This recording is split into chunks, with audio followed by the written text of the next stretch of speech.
D in the studio. What's going on, my main man? Hey guys, it's a sunny afternoon here in Dunedin. 9016 radio. Hey, what's up, guys? You're listening to 9016. Home audio entertainment. 9016 radio. The show for artists of all kinds. Sit down and relax. Enjoy the music. Oh, okay, Lord, man, it's your turn. Oh, Jesus, that was like the third time I tried to get to record. In my Mother's Day. It should be the Mother's Day song. Mother's Day. I used to do the rock and roll. Yeah. It was on some old ad for like tires or some shit. I swear it was something like a Midas ad or something. I can't remember what it was. It might have been a cereal. I just remember it because it was on one of those.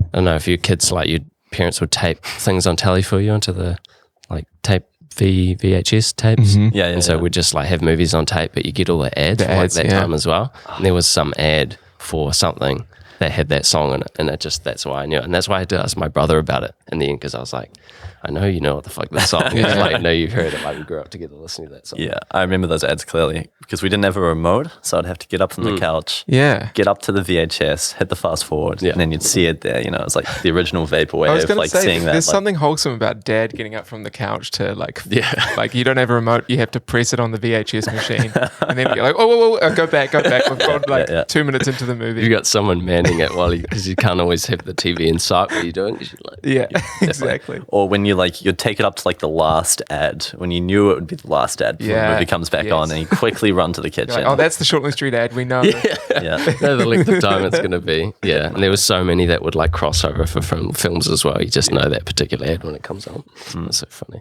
I feel like I'm only thinking about Home Alone 2 right now in this context. Well, it is Christmas, and it's the first day of summer. Is it a Christmas movie? Yeah. Yes. What? I don't know if I've actually seen those films. Jesus Christ. They're all Christmas movies. All of them? Yeah, they're all like, came out in Christmas. He's at home, you know, because they left him there because they went on a Christmas trip, but they forgot him. They forgot Kevin. You know the scene where she's like, Kevin! And then faints because she remembers she left him. I obviously have not seen these movies. At the airport, right? Yeah. Yeah, I do remember that. Yeah. When was the last time you guys watched a DVD?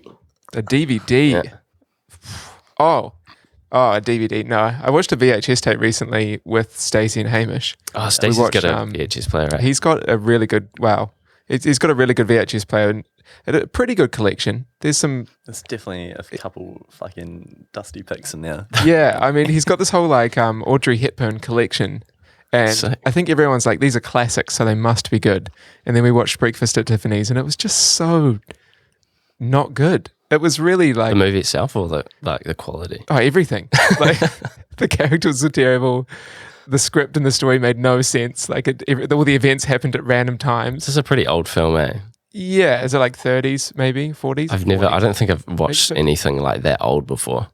Yeah. Well, we went in thinking we're really here for like a classic experience, you know, and then it was just so problematic, I guess, you know. There was racism, there was sexism, there was like terrible dad jokes. Yeah. There was the whole thing. I suppose like when you're not familiar with like because those themes would have been heavily present in those times. It was like 1930s. Yeah. Like you sort of forget that in the modern era, like going back to like, what are they talking about? What are they saying this for? But that's just the reality of like films in those days. That was just the norm. Yeah. You know? And it is weird learning to take that grain of salt, you know, like when you're reading stuff from that time, especially, you know, like there is just so much marginal content from that era that you just have to like, because like what are you going to do about it now, you know? No, it's just, and some of it is really good art and you just have to make the decision to just move past it and realize that it's not happening. Like, you know, that thing isn't made now, and it was made then, but I can still enjoy it for what it was. But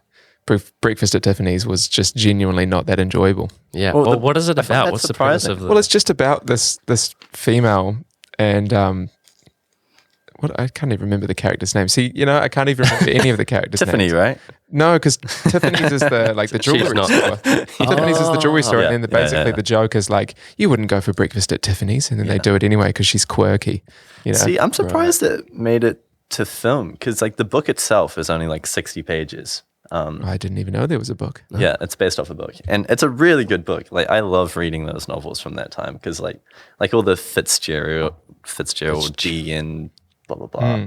Like it's so romantic, man. I love that shit. Like the Great Gatsby and all that stuff. Yeah, there's just like this cheesy element. And do you like that movie?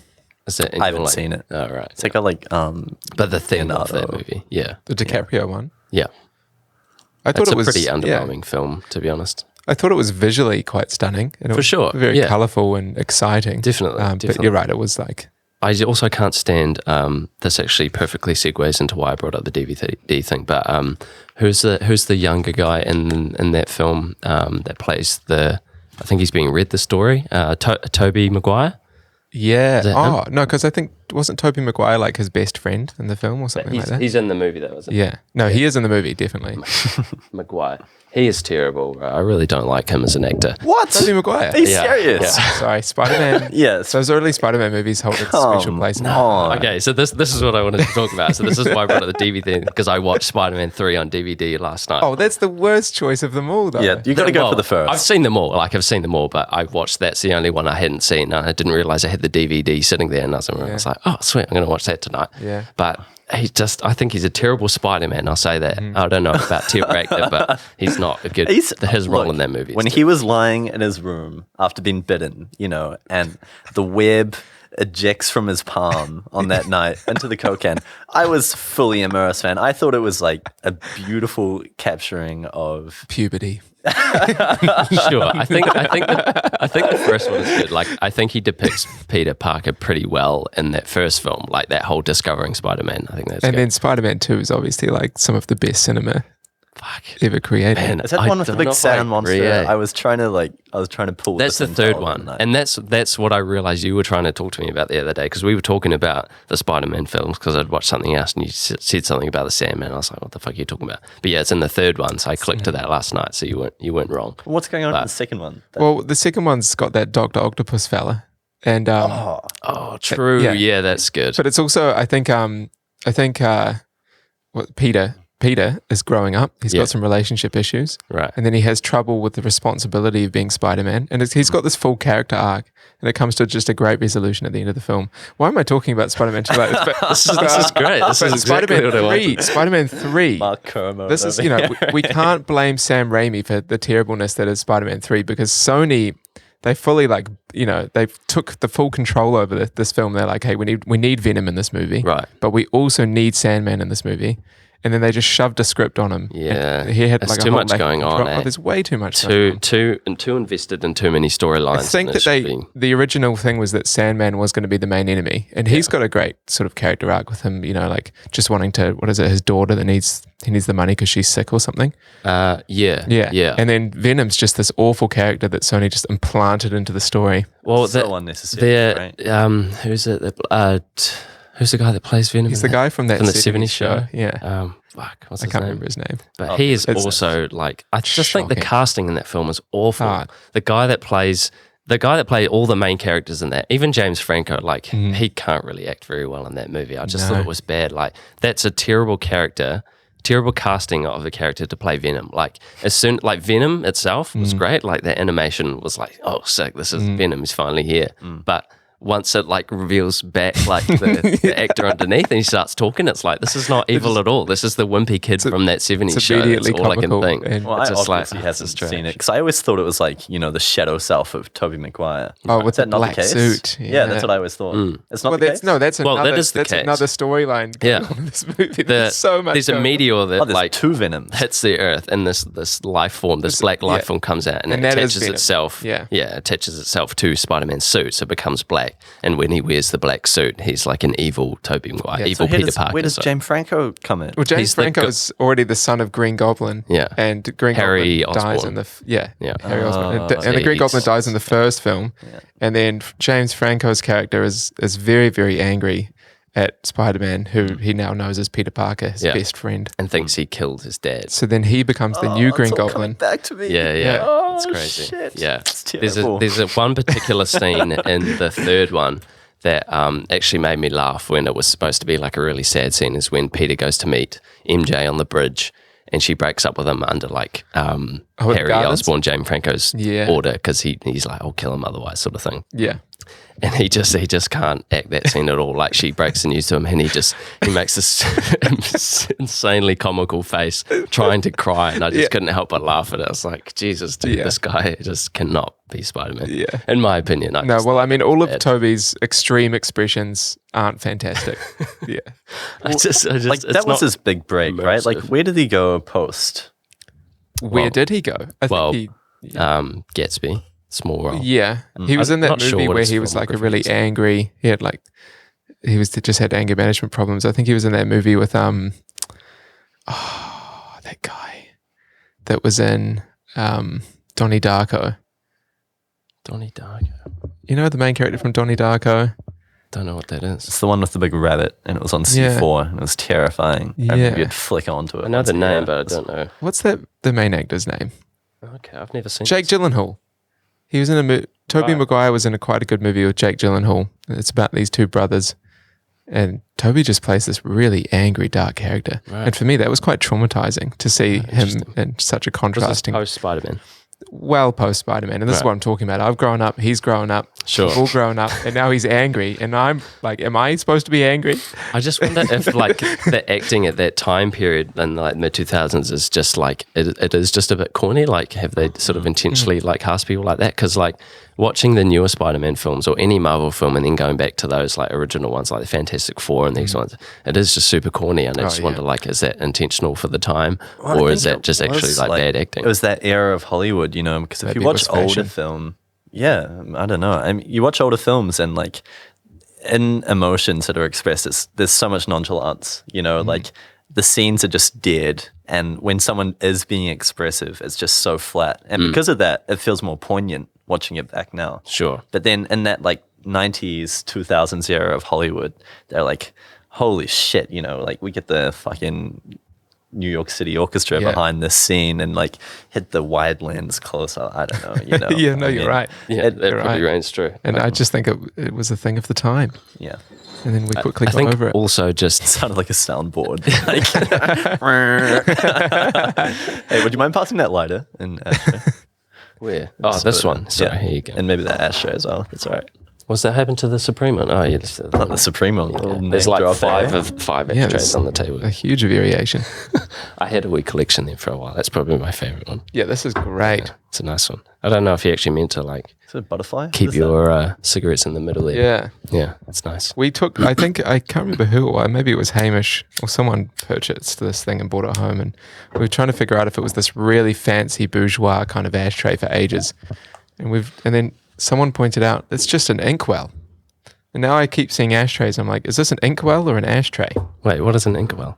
Like somewhere that, like a little thing that holds ink that you put your quill in as well. Oh, and sure, you dip it in, and then there's a little place that you brush the excess of. Well, that actually probably is what that is, because that does have. No, I think this is an ashtray. You sure? Because what is this? This is the problem. You know, I suppose it's not deep enough to actually host any ink. No, still, it's aesthetically pleasing nonetheless. Hence why it goes on the table. Correct. Yeah. One of Abby's lecturers at Polytech, or past lecturers, I should say, she's done now, but only wrote with like an ink kind of. God. You don't call it a quill, do like you? A calligraphy pen sort of kidding. Thing. Yeah. You don't call it a quill, right? Like that's purely Hogwarts. Oh, that's not what I mean when I said you're kidding. I'm like, can this person seriously spend time like grading? 100%. And her handwriting, I saw the notes, like they were absolutely immaculate. Yeah. And like at the end of every like bit of feedback, she'd like write the color of the ink she used. So it'd be like graded by color swamp cloudy or something like that. That seems pretentious. I don't know. I mean, like I could definitely see it in like a minimalist. Using those pens are really nice. Like I have a couple that I use for works on paper, and they're just really nice. Like just working with ink pens in general just looks amazing. I can see why someone would do it, but to go that extra mile to do everything else that you're just saying is that. Yeah. I think it's nice. I mean, you know, you throw the word, I think the word pretentious is thrown around a little bit too much these days. I think if you want to like spend extra time to do something because that makes you feel good, sure, or you can find kind of some sort of calm in doing that thing. Yeah. I suppose it is more professional too, as well. Yeah. Yeah. Just looks the part. Yeah. Could you bring the mic a wee bit close to you? Sorry, stop. Yeah, of course. If that's doable. That's all good. There you go. There I am. Beautiful. Yeah.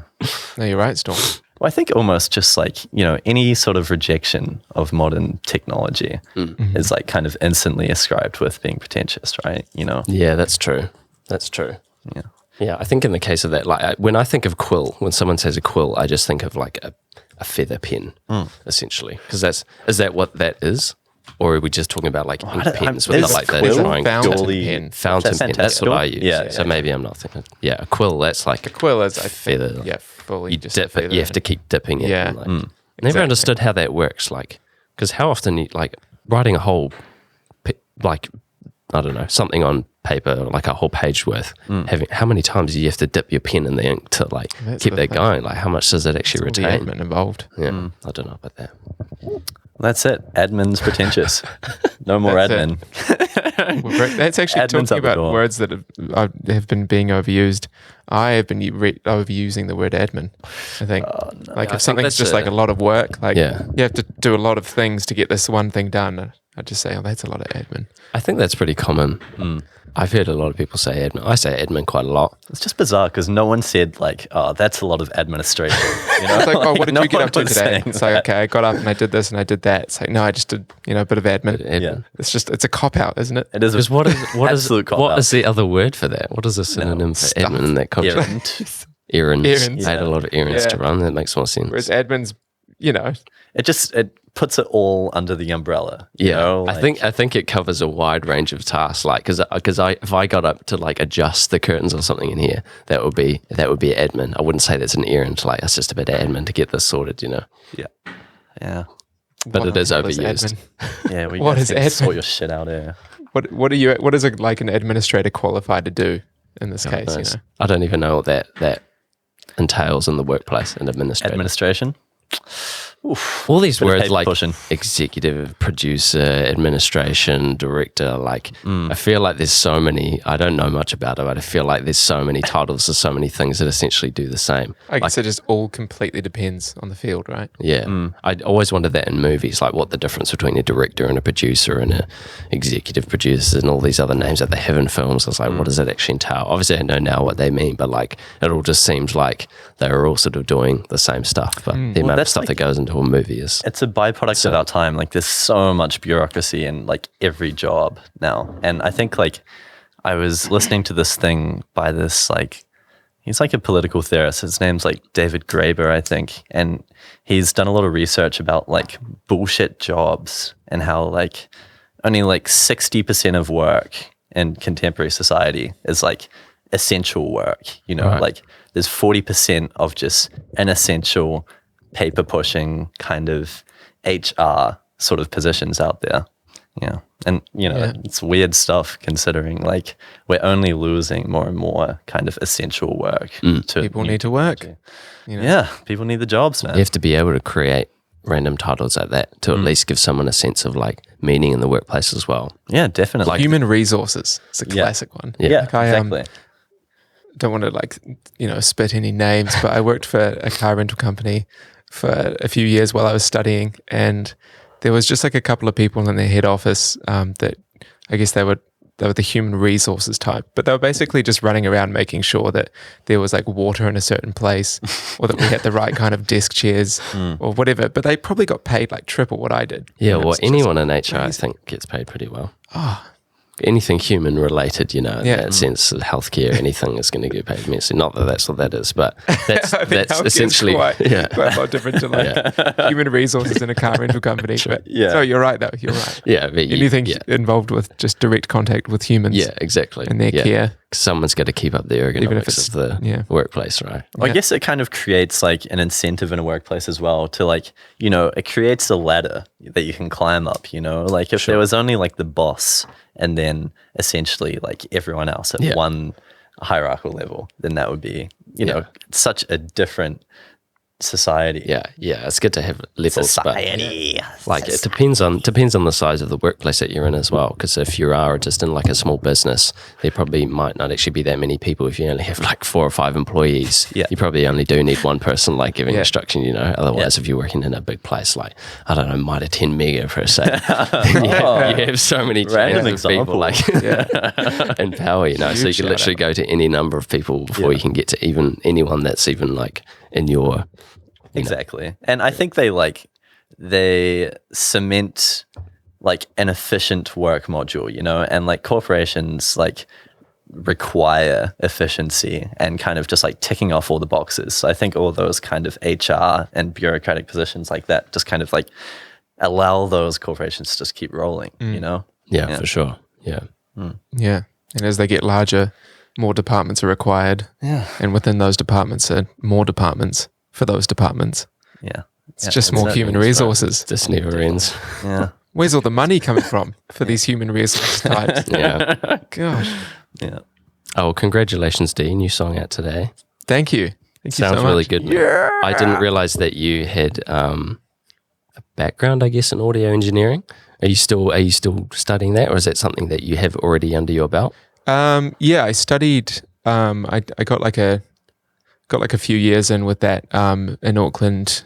I graduated last year actually in audio engineering. And I guess my main thing is my main thing was that, and now I'm kind of slipping more into the musician thing. I'm playing with other bands and stuff. It's a pretty handy tool to have under your belt. It means that if I want to make my own music, then I can just do that and not really stress too much about getting a lot of other people involved. Definitely. So that it sounds the way I want it to. But I also really like collaboration, so I still do that anyway. Yeah, but I can, and you can tell once you know that. I don't know if it's just my ears sort of being like realizing that after the fact, but when you know someone's an audio engineer and they've put out music, you can just be like, yeah, that totally makes sense, because listening to your song on like studio monitors and then like listening to on the phone, like there's no difference in sound. Like it sounds amazing just like on the Instagram story, and then it sounds amazing on the monitors. It sounds amazing in headphones. You can just tell that person has tweaked it like perfectly. You've relieved me of a huge anxiety because I am doing it on my own, but I'm also like, that means I don't have anyone else telling me like, that frequency is sticking out in this system or whatever, and I'm just kind of sitting there being like triple questioning myself and all my actions. And I suppose in that case, you're probably the only one that's really like obsessed with that fact. No one's seriously going to go, oh, this is that's terrible. the thing, unless it is absurdly like bad. You have to just forget about it and think like it is just music. And that's kind of a big realization that I came to this year actually was that music can actually sound any way. And obviously there's the whole sort of target audience thing with radio and or even just with music on the internet and particularly streaming and stuff, for it to be like a certain loudness. Sure. So that when people hear it, they're like, oh, this is well done. This is popular, because it sounds loud, it sounds polished. But if you listen to like The Fool is a great example of a band that's like culturally massively significant and really like quite popular in that sort of underground level.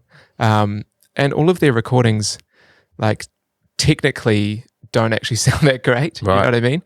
But it's still great music, and that's fine. It can sound any way, and that's okay. And I suppose if that's a choice that's being made in the process as well, you kind of have to take that with the experience as well. If you know somehow that they have intentionally gone out of their way. You can have integrity and the creative decision for it to be like a distorted thing and for it to be low quality or lo-fi. And I suppose in some cases for some bands, like a lot of where they thrive is in a live performance, right? So they're sort of saving a bit of that for what they can really exert on the stage, as opposed to in the studio where it does have to be refined. Because if it's something really hardcore, like if you're playing with a band and it's getting really like intense, I can imagine recording that and having to mix and master that could be pretty annoying. No, you're right. Say at least. Yeah. Well, I mean, a lot of bands, I guess, do focus on the live aspect and the sound of their live performance being quite different to a recorded version. It's definitely a thing, because as soon as you step up there, it's all different. The way you play is different. For sure. So, yeah. So tell us a wee bit about this track of yours. Is this something you've had in the works for a while, or is this something you've just sort of been able to come out recently now that you're not in study anymore? I have this thing about wanting to make sure that I have a release every year, which came about a few years ago. It's kind of a bit of a stupid pressure I put on myself, but it was nearing the end of the year, and I joined Marlon's Dreaming this year, and took on the role of the guitarist for that band. And it's a lot more work than I kind of anticipated, and so I was quite busy with that. And then it's quite a big band to jump into. Yeah, compared to any other band that I've really joined in the past, it's like on a bit of a different scale. But we sort of got back from this tour, and I knew that there was going to be a lot of downtime, and I was like, okay, well, this is it. This is my chance to make music. And then I was kind of sitting around in my rooms, kind of just listening to old demos and thinking like, this isn't going to happen. I'm just, I was getting mad anxiety about it, and it was just like, not getting anywhere. But then I went to Countdown and I bought a plunger. And I bought some coffee because I had $10 $10. Yeah, $10. Yeah, it's great. But I hadn't been drinking coffee for quite a while. Oh, okay. And I started drinking coffee, and I'll tell you, immediately it just started all coming out. Like it was this caffeine high, and it was just within a week I had like 4 or 5 songs done, and I just sat down with Hamish, who also has a lot of time on his hands right now, and we were just able to record a bunch and get it all done, and it happened super quick. And what was the question? The song, the song that came out today.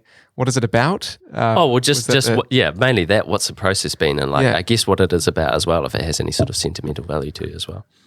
Yeah. Well, the process has really just been, as I said, like working through old demos that have been sitting there for way too long, and trying to figure out what I want my music to sound like right now, and sort of digging through references of music that I do like right now, and trying to sort of refine it into a place, but also recognize that I'm recording things in my bedroom, so I have limitations. Sure. And this is the build up to more stuff you've got coming out this month, is that right? Yeah. So I have I'm planning to release a 5-track EP on the 23rd of December is hopefully the date that it'll all be out. Christmas album. Well, I know it wasn't. Get the Bublé. I can't compete with Bublé, man. No, it's not a Christmas how he just album. emerges when December comes around. He's definitely. It's absolutely not Christmas related, other than the time it's coming out. But I'm just waiting for the Michael Bublé like hyper pop 2020 contemporary. I'm going to have to go back and re-record all of this now that you brought it up. I think you should throw at least one on there, because then at least it gets played yearly. You're right. Yeah. Like, I'll just do a Christmas remix. So I'll have like the Christmas edition of the same EP that'll come out before the actual Christmas EP. edition. Seriously, man, you could live off the royalties. You guys seen About a Boy? I mean, like, you could really sit up that island. Yeah, you're right. Make it happen. I'm not familiar with this. What is it? It's a pretty. Would you say it's a bad movie, D? No, it's not a bad movie. It's a movie. It's a pretty sentimental one for me, actually. It is a Christmas movie. Mum and I would watch it pretty much every year. Yeah.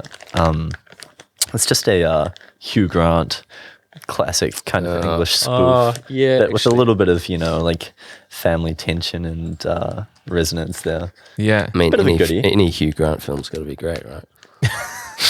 Is that a character?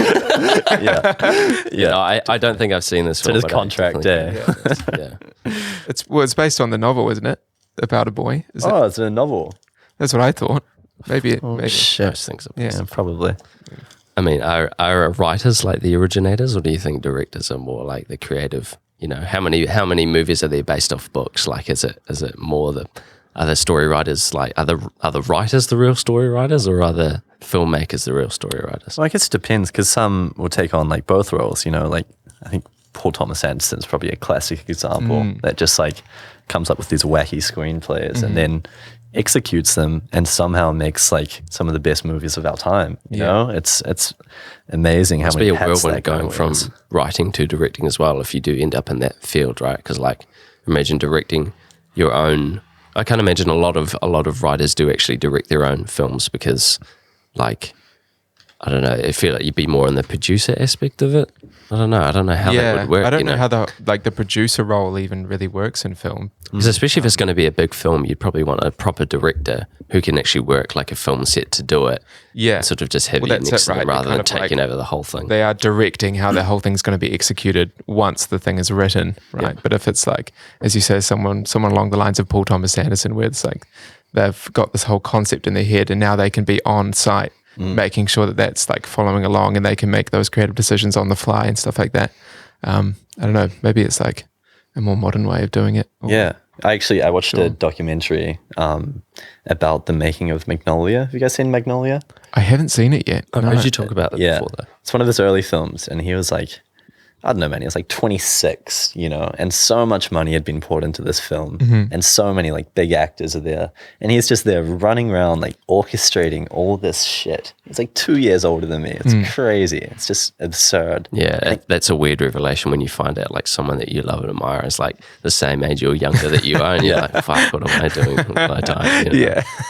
But also like, not everyone I suppose can succeed. Yeah. Which is also sort of a sad thing. But You know he dated Fiona Apple? Do you know that? Yeah, I did know that. Some crazy shit. Yeah. Well, I don't know anything about Fiona Apple, but I can't, like when I found that out, I just couldn't really see the two of them together, I guess. Yeah. She just seems like such an exuberant character. And he is pretty exuberant. You should watch that. Definitely watch that documentary. Okay. The Magnolia documentary. A lot of cocaine. Didn't she work with Karl Marx? I've seen a photo of those two together, Fiona Apple and Karl Marx. Yeah. Man, Karl Marx is long time dead. What the hell did I see? Some fucking like the statue of Karl Marx? No, like there was a photo of him like on a keyboard and then like a photo of her on a guitar. I know. I was like, what the fuck am I looking at right now? I don't know anything about Karl Marx. How old is Fiona Apple? God knows. She would probably be around 33. I think Karl Marx would probably be about 133.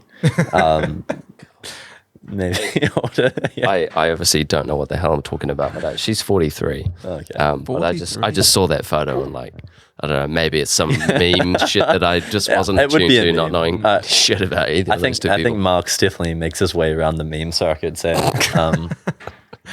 not that I really dabble in meme culture. Just public disclaimer. I know you're a follower of a Facebook page of some description. Okay. I just get flooded with them. It's so easy to not be in the meme realm, They just get posted, especially if you're on social media a lot. Like I get quite hooked to my phone through Instagram, and it's just they're just fucking everywhere. Like you can't help it, There's going to be something somewhere. Someone's going to share something at some point. Like, and even if you manage to, shut off all those kind of screens which are showing it to you, then you're like every social interaction you jump into, it's either going to be like in the way people talk, or they're going to be putting the phone in your face and being. You got to pull out the fake laugh. Yeah.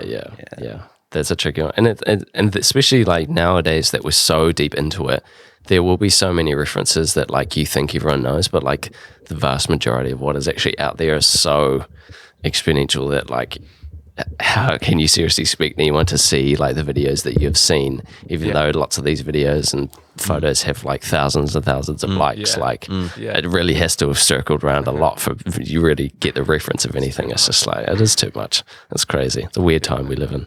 You're right. It is definitely a weird time. Tell me about it. Yeah. Oh God. I actually had a question regards the music video. I saw Yaks and Yetis was in there. Yeah. So was that a sentimental boat to the old home? Yeah. Actually, I used to live. My parents had a cafe above Yaks and Yetis, and we lived above the cafe, so on the third story, I guess. When I was quite young, I moved around a lot as a kid. My parents always had like different jobs in different places, or I had like different relatives in different parts of the city. But this is like only places I had either lived in or had relevance with in Dunedin. And there's also like Queenstown and Christchurch and all these other spots. So it's pretty ridiculous. But that was the whole kind of concept for the music video. Me and Hamish were sitting there listening to it one day, and we're like, we should just make a video. I've got a handy camera. It'd be fun to just go out. And we were listening to the way that the sort of rhythm changes in the chorus, and we kind of thought about that. Sorry to the listeners, there's a bit of construction work going on outside. I hope that doesn't come through to the mix, but that is bothering me to no end. But sorry. It's kind of good background ambient stuff. Yeah, definitely gets the industrial vibe. Yeah, exactly. 100%. No, but sorry, carry on. Yeah, we were kind of just listening to it, and when you kind of have that effect in film editing where you have the character like in one position and then the background changes each time, sure, but they're like still in the same spot in the frame. Right. So I haven't actually seen the video yet, so I'm relying on some. Right, yeah. Well, we do this thing in the chorus where I'm kind of standing in around about the same position, but the background changes each. It's like 2 beats or something like that, and each time it sort of changes. It's at a different location that I either grew up in, or sort of stayed in, or had a friend live in, or anything like that. And yeah, Yaks and Yetis was there. There's just so many different places around the city. Just, friends' houses, family houses. Does that have much to do with the song itself in terms of lyrics? Well, the song's called Big Small Town, which I guess, I don't know, I haven't really thought too much about the lyrical content, because a lot of the time I don't go in thinking about what I'm going to write about. Sure. They're kind of just like words until I eventually come up with some sort of cohesive thing. And then I look back again and I'm like, oh, okay, I see where I was sort of going with that idea. But I guess it's kind of in part to do with me moving back to Dunedin this year, and not having lived here for quite a long time. And I did a portion of high school here and primary school here, and I was born here, but sort of lived all over the place as well. So I've got all these different sort of timelines and histories in the city, and it was quite a big moment for me to be moving back and for it to be like, okay, this is my home again, not just like this sort of strange dreamscape that I can come back to and leave again. And so maybe the song was something to do with me touching on that for myself and sort of coming to terms with it, and any anxieties that I have around that and any memories and things like that. That's nice. That's nice to know that before I go into the video now, because I think that's going to add to my experience and now knowing that little detail about that, that's quite cool. Oh, I hope so. I was just going to say, as a listener, I really take a lot in terms of lyrics unless there's like sort of super a blatant theme happening. So I didn't initially like take in a lot of what was being said in your song. I was just really just listening to like how it sounded in terms of like an engineering standpoint and just like a purely music, like instrument standpoint as well, which I really enjoyed. So I have to go back through and sort of listen. Man. Yeah, but it's like I say, like super surprised to, because it's actually quite rare. Again, once you know like someone's actually an audio engineer and hearing the music on the phone, you can be like, I can hear everything like through my phone speakers. Like this is how good it is. It's crazy. Well, it's only what I would hope to achieve. So I'm glad. I honestly am. I think I'm the same though when I listen to music for the first time, or even listen to like music that I already know quite well. Like oftentimes don't take in the lyrics. It's kind of just, the words aside, vocals can just be this extra melodic instrument over the top, and the words are just sort of different nuances to the sound. If it was like a guitar playing the lead line, it could be like, playing it in different ways or whatever. You don't need to really process the words necessarily. Yeah, totally. And I think that's something nice about listening to music is like if it's a sound that you like and you listen to it more, you kind of grow with the lyrics. So like the more you listen to it, the more you unpack and hear. Yeah. I think that's definitely true. The more that you listen to something, the more you're going to understand, because it can actually be quite hard to listen to the lyrics the first time you listen, like actually like purely listening to that, because that can actually cancel out other things that are going on. I think like as a sort of a face value for a song, it's purely just like the tones and melodies that are happening rather than the lyrics, it's sort of just like the completion to the song a lot of the time. I think that's sort of like a purposefully done so that the focus is more on the instrumentation rather than the vocals. It just sort of ties it in and makes it feel like almost like there is something to listen to in a way. Like this is at least my interpretation of music. Sometimes it's like if you just listen to an instrumental, sometimes you almost feel like you're waiting for something to happen, and that's usually just the vocals. So it feels like it sort of like completes the song. You actually have something written over that, and for a lot of people, that's just nothing. It's just like any sort of word that fits into it.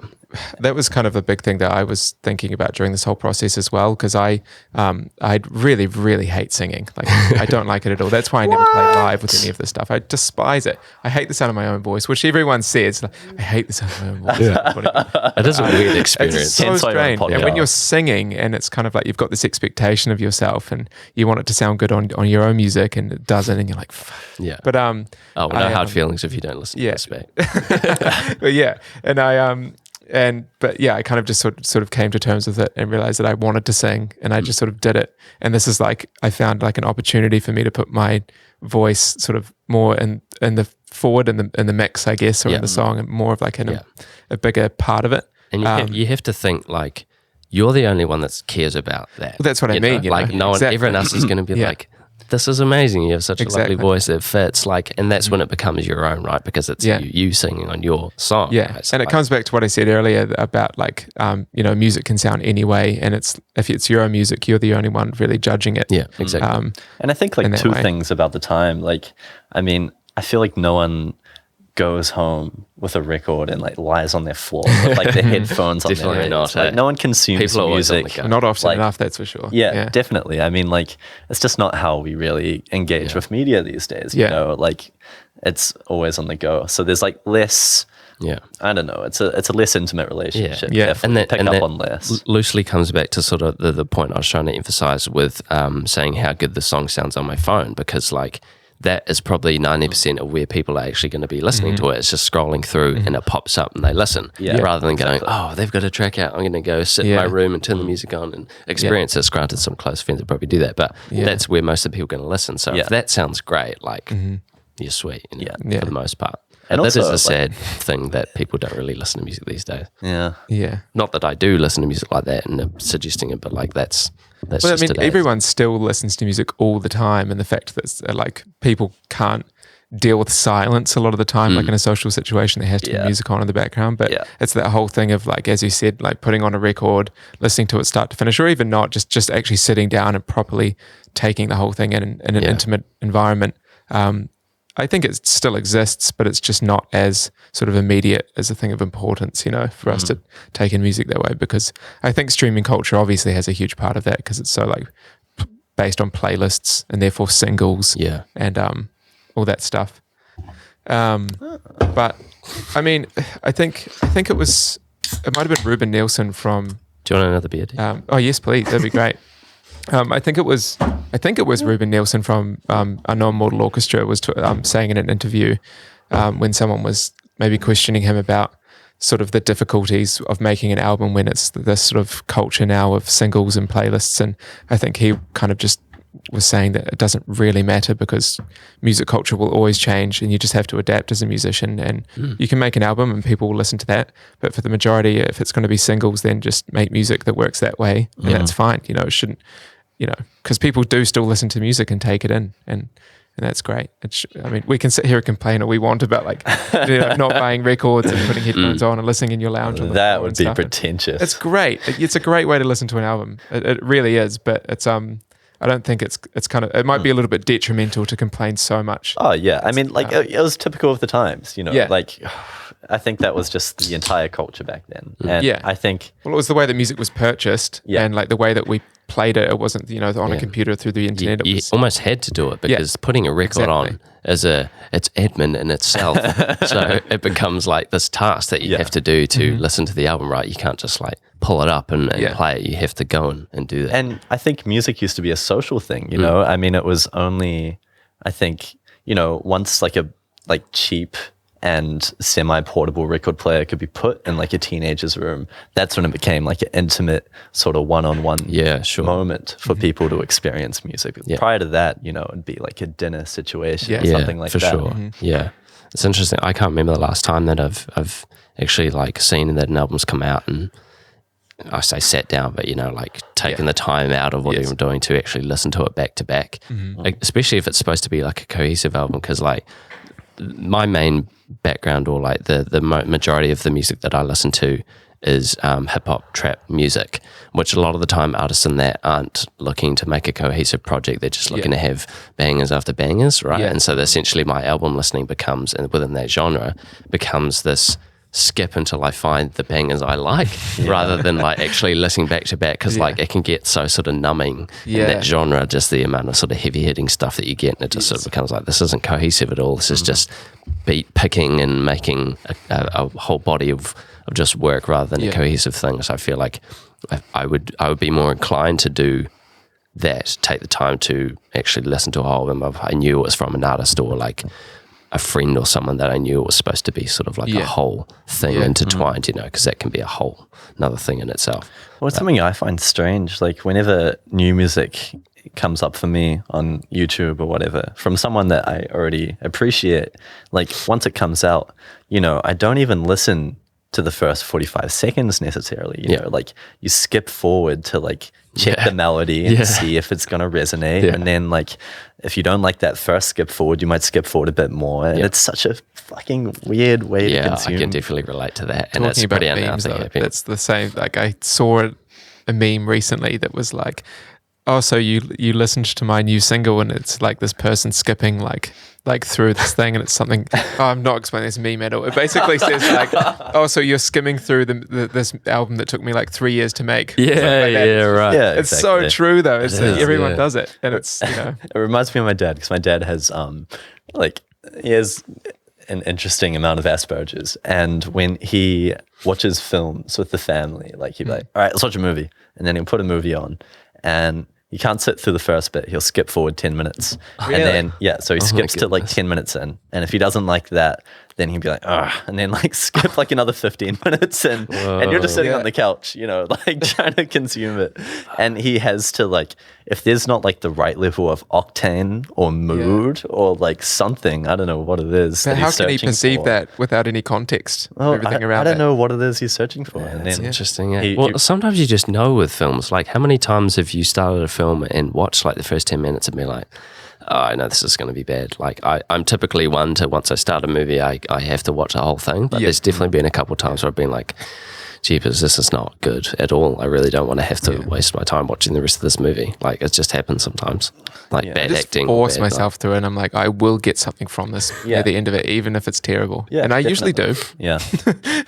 I think it used to. Depends on the genre that you're in. The movie that I did that recently was some terrible like Spider-Man 3. Mark Wahlberg like family comedy thing or something about like adopting a child, and I was like, Jesus, this is just like corny filmmaking. This is not like any sort of art. But like, it's so forgetful. I'd completely forgotten about that. Even that type of Wahlberg movie, that type of film. It is a type. Yeah, yeah, it's so strange. It's like high budget, but no one watches it. Sort of thing. There's lots of them out there. Just because you have like a big actor in the film doesn't mean it's going to be great, right? And it's always the same role that they're playing every time. Exactly. Well, Mark Wahlberg's at a point now where he's just playing Mark Wahlberg in every film that he's in. There's so many actors that are like his I was going to say discography, filmography for Mark Wahlberg. Like he's in so many fucking films. Like, it's not even funny. And he's just essentially just like he's either an angry Mark Wahlberg, a family Mark Wahlberg, or like a sad Mark Wahlberg. It's just you can pull there's up no a photo for me. character. I have no idea who this You guy is. don't know who Mark Wahlberg is? You know him. He recently has, I think he's recently been rocking a goatee. Maybe that was just the latest film poster I saw. Oh God, if I could type it right. He used to be in a hip hop group, Marky Mark and the really something or other. Do you not know what? No. Oh my God, we're going to do a deep dive on Mark Wahlberg right now. But that's him there. Yeah, what do we got? Sorry, I usually have this on the TV. Holy shit, that guy is shredded. Yeah, he's pretty ripped. Sorry, just my charger. Oh, he's in like a space movie. Sure. He's definitely in a space movie, that's for sure. Damn, that guy looks like Ziz, man. Have you seriously not seen this guy before?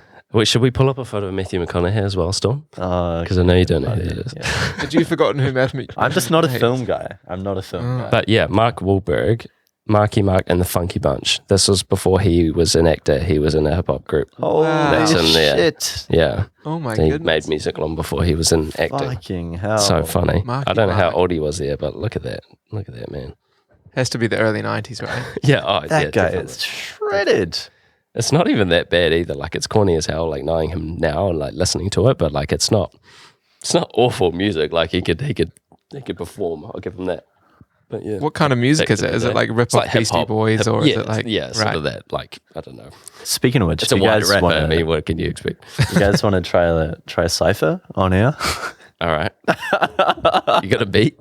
No, we are not. I'm not here for this. God, I would last out. like 2 seconds. If Staughm starts freestyling, I will actually just leave.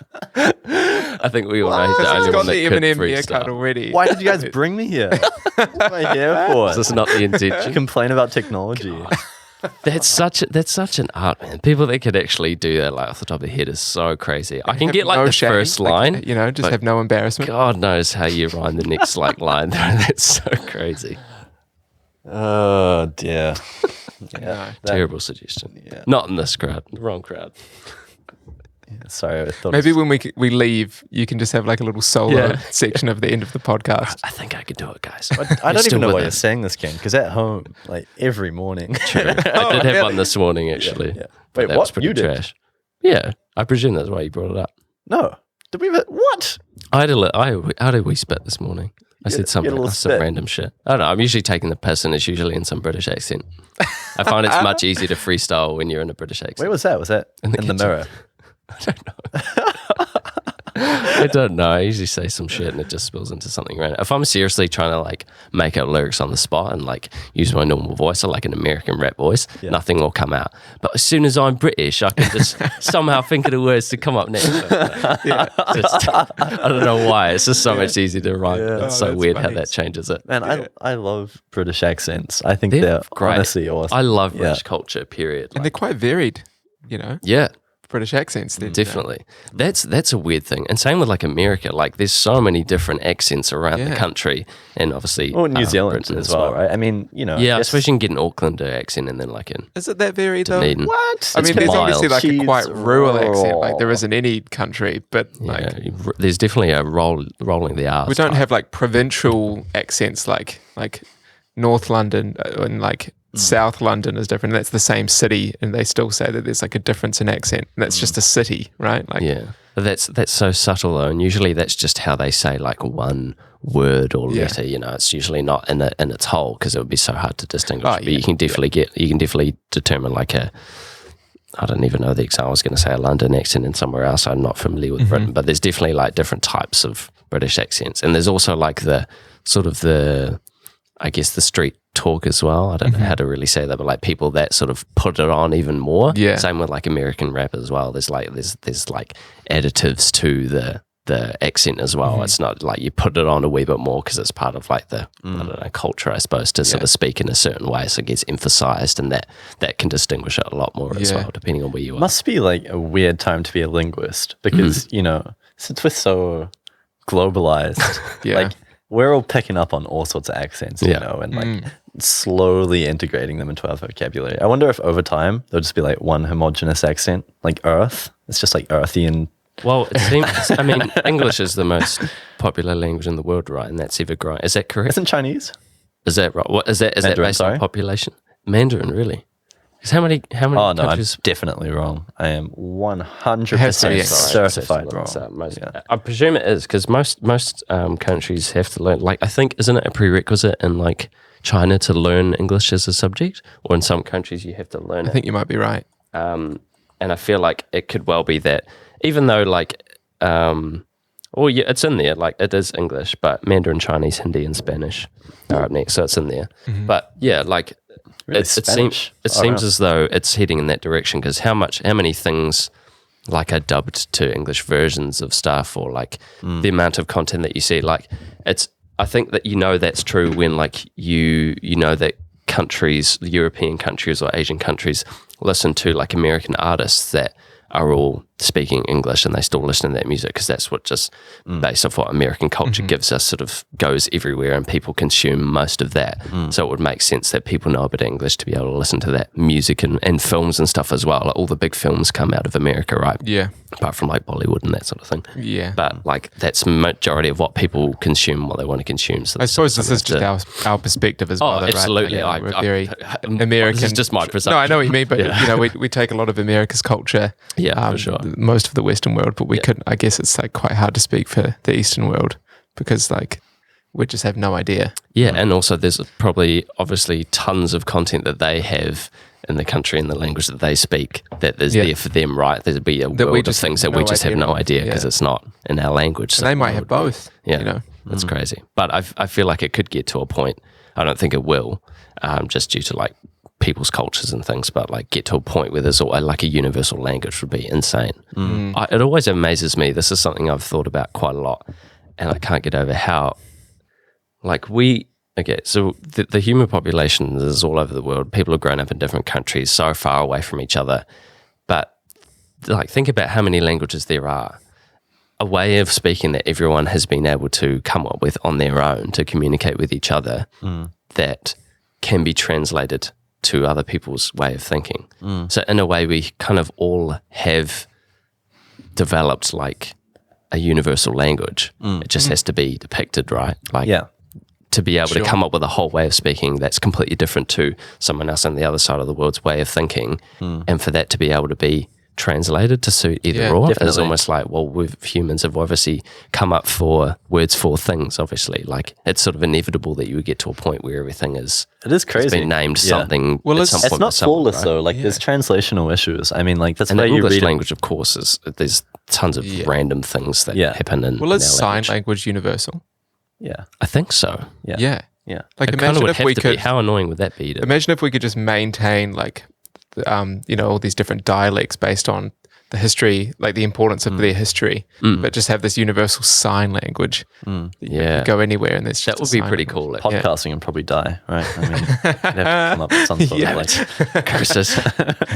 But that would actually be super handy, because then if everyone just learnt that, then if there ever comes a language barrier, you can just make a sign and unless you you're know like, what you mean. amputee. It's so hard to cater to every Yeah, that's true. Yeah. You're Can't think of everyone, I suppose, can you? But still. But yeah, no, I mean, shit. It'd also be probably very hard for people to actually not only learn a language, but actually to be able to speak a certain language. Like there'd be so many languages that we would have so much trouble actually being able to pronounce some of the sounds and words that they have in their language, because they've brought up being able to do it. Yeah. So it would actually be really hard to like train a country or a culture to speak in another language when they perhaps can't even verbally like say some words. I don't know of an example, but it's definitely stuff that I've heard that I haven't been able to emit those sounds that are part of the language. And like so many words are just transcribed and don't really take the full meaning of what it means in another culture, and that's why like when you're reading a book, like which is in English, sometimes there'll just be like a French word in there. You're like, what the fuck, man? That's so annoying. But it's meaning something which isn't accurately expressed through English language, like. And if you've ever like pasted something into Google Translate and you've gone from like English to French and then French back to English, it like usually doesn't make sense, because like people's the way that they actually format the sentences is different as well. Words come in different places. It doesn't always work back and forth. Like, a pretty hard thing to try and achieve. Man, it'd be such a scary time for that to be your job, like a transcriber. The pressure. What did you say before? A linguist? Like, what does that job entail? Just the study of languages. So you study accents and everything like that, and the cultural significance behind them. But yeah, like being a transcriber, and all these new technologies are coming out all the time, which are just algorithmically refining themselves. Sure. Shit, man, you'd be bloody on the UBI. When does it end? Ideally. Yeah. Is this last beer for me? Yeah, this last beer for you. I think it is. I want to be stealing people's beers. It's all yours. You have a little beer, buddy. You sure? You like that? All right. Thanks. You want to crack it into the mic? That's the best part sometimes. It's So like hearing that, you're like, It is. having some beers. When it's a really hot day and you're really dehydrated and the first thing you go for is beer. Oh, that's horrible. I reckon it's But it is satisfying when you hear that sound. definitely. And I think I wish you in get more water in a podcasting as well. can. I personally like when someone like opens a drink during a podcast. I don't know why. It's just kind of, or even like a lighter, just that like lighter flick sound. It's kind of like, he's smoking. We really romanticize shit, don't we? That's the best thing to do. the little sometimes. things. It is the exactly. little things. That's exactly it. It's like, oh my god, like how good is it coming home? But what other noise could you put in there? there Right? that would be appealing? I mean, like In a podcast, or just like in a podcast. there's probably a number of things. Come on. What's infinite? There's definitely some No, things but like something that aren't. would really trigger like a emotional response. Are we getting into ASMR? Yeah, Okay. like a There's nothing in my line of sight that I can think. There's definitely There's some. obviously just like the sound of Ooh, dear. plastic. That is awful. I feel like if I started tap dancing right now, that would not produce. Nah, because it would have to be right into the mic. There's rolling a cigarette. That's a good one. Jeepers. These mics pick up more. Wait, I want to see if I can get a tobacco noise, like the noise of tobacco. Yeah. It's quite damp though. Just do it right at the front. No. Just getting all over your shirt.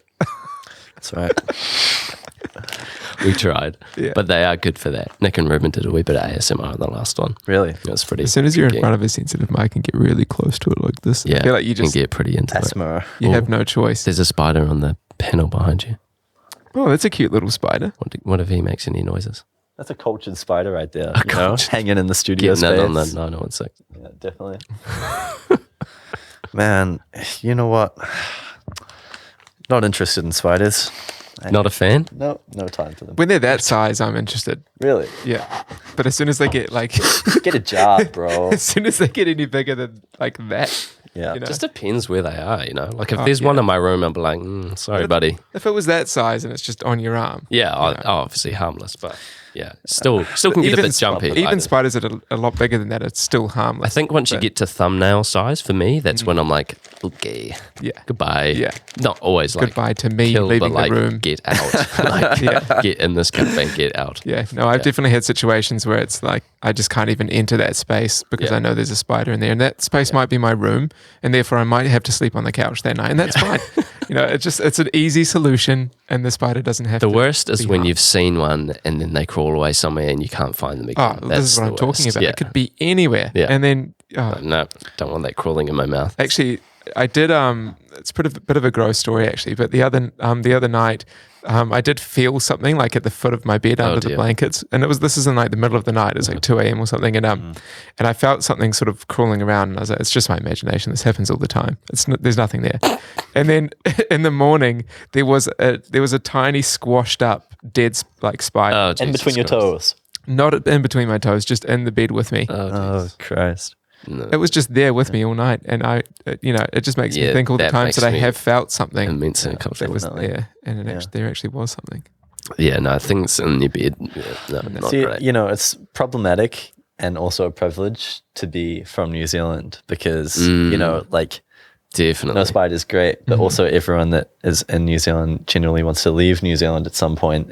But there's that great frontier of big spiders to encounter. But imagine moving to New Zealand like from Australia or some shit, and just squashing that fear.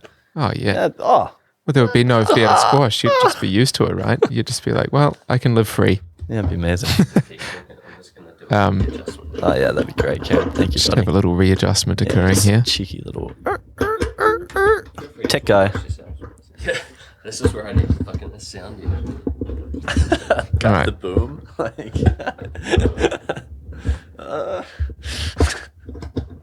Not me. Just want you sounding. I don't want to spend my life adjusting. Staughm. Oh my God, there's my voice. Oh, that's horrible. In my mother. That's what you want to hear. Much better. Oh, and also I used to do the rock and roll. So that if you turn to talk to D, you don't get off the mic. There you go. There you go. Probably solved. Me and D in the studio, and you're locked in on 9016 radio. Damn, you have a nice voice, Staughm. You do have a nice voice, Staughm. Oh, what? Not that sound. Shut. Will you listen to this back? No. You'll have to, surely. No. You absolutely will. If I can say one thing, when I did the first episode for this, listening to this back, or just the first recording period, I was like, oh Jesus, what am I doing here? This is awful. Like, how can I have so many episodes of me sounding like this? But like after the third or fourth one, like actually listening to like 20 minutes, 30 minutes of myself, I'm like, it's actually not bad. Like, you actually do get used to it, and it's actually can be quite pleasant. And I hope the same thing sort of translates to your music. You get to sort of a point where I don't know how you feel now, but like get to a point where you're like, yeah, it makes sense now. This is me. You do get more comfortable. Maybe I'll start falling asleep to the sound of my own voice. Well, this was actually the thing with starting off in this band, Marlon's Dreaming, this year, is that they have like a lot of backing vocal parts. Well, not a lot, but they have a couple of different songs that have backing vocal parts for the guitarist to play, and some of them are really, really high, like really, really high. And I kind of came in with confidence because I was like, I want this role. I'm just going to say I can do it. It's like, I can do backing vocals. Don't you worry. Yeah, done, boom. And then it's like we go to practice, and they're like, okay, this is it. I'm like, fuck. Okay. But then as soon as you're in a live situation and you've got the speaker in front of you, like the fold back, and it's really loud, and then you're playing and you're having a great time, then you come up to do the part and it's just the loudest thing that you can hear. It's shocking. And it's like there's like like a couple of hundred people in front of you. It's just terrifying. It's the worst thing. So like now it's like I think that's given me confidence to record my own voice and just be like, okay, for sure, because I can refine it and not just have that really immediate and just a horrible live experience of singing into a microphone and having it go into a room. Also, like subpar vocals, like that kind of came into trend a couple of years ago with Dean Blunt and all that kind of fucking contemporary music. So I don't know. I mean, like, I guess that's opened the alleyway up a bit. And I guess that potentially stems from people that like were really good like instrumentalists, but like didn't ever really want to or didn't think they could put vocals on, so they made the artistic choice to sort of just do it in that way because they can't actually like properly sing and just have that part of like the feel for it. A concept that I'm still like struggling to sort of come to grips with because I sort of see a lot, like I've heard a lot of Dean Blunt's music and like Yves Tumor and I can't think of other examples, but that sort of genre. And I get it. Like I listen to it and I immediately I'm like, okay, I see where this fits and I see what is being tried, is they're trying to achieve here. But to actually like enjoy that music, I haven't really come to grips with it yet because it's such an interesting niche, I think, to actually it's situational because it can be quite abrasive music. Yeah. But it's I feel like abrasive music, I always struggled to find a way to listen to that intimately and enjoy it in that way. But like abrasive music like that anyway. But as soon as it comes to a place where you're with like another person in a car or you're like at a in a social gathering or anything like that, it's immediately a lot easier to just take in. For sure. Sort of like that's so confronting true. That's or so anything true. like that. Like I was in the car today with Hamish actually listening to Yves Tumor and I was like, this is great. I can actually really enjoy this. What album was it? It was the new one, and that opening track. Cool. Kerosene? Yes. Yeah. Oh, no, it doesn't start with Kerosene.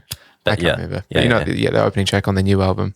And it's Yves Tumor is amazing, man. Yeah, it's not what I expected at all. But it's fantastic. Yeah. Definitely. I really like the instrumentation. I hope that's the right word. Yeah. Well, I just don't want to say some bullshit. Yeah. And his music, Yves Tumor, their music.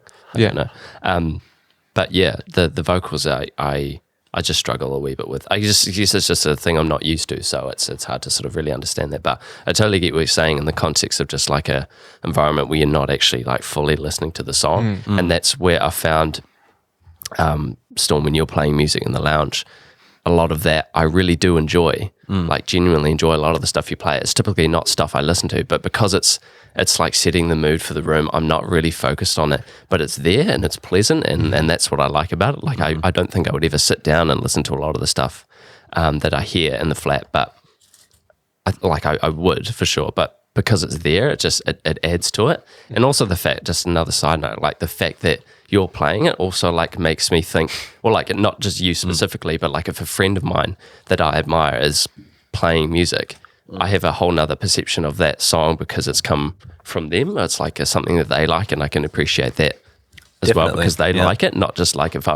was to listen to that on my own, I probably wouldn't enjoy it. But the fact that someone's presented it to me with such enthusiasm, or it's just that's what they're doing without thinking, I can enjoy that as well. Yeah, 100%. I think that's the beauty of music, like how your perceptions of things can ultimately change. Yeah, it really is. And also just like, exposing yourself to a bunch of genres and a bunch of different sounds really makes it easier to tackle music, which is like quote unquote like abrasive, like I feel like post high school listening to a lot of like really shitty field recordings and noise and stuff, just like really like set music at a neutral kind of standard, right? Yeah. And now I feel like I can listen to anything and kind of almost objectively kind of like pick and choose, But you're naturally a great listener to music though.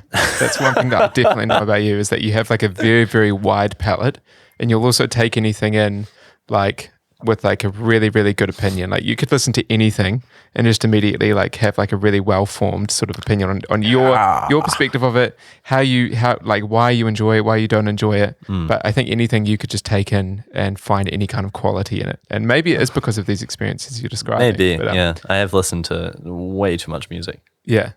But some people naturally just do have that like depth of listening. Not that there's you have to have a depth of listening to enjoy music, but some people just have that extra sort of length that they hear things at. Yeah, I definitely see that in you, Staughm. You definitely have a vast range of songs that you listen to. It's quite not intense is not the right word. Quite. Yeah, I don't know what the word is. Cultural omnivore. It's cool. Yeah, for sure. I've just never had much like taste in music apart. Sorry, that's not the right word.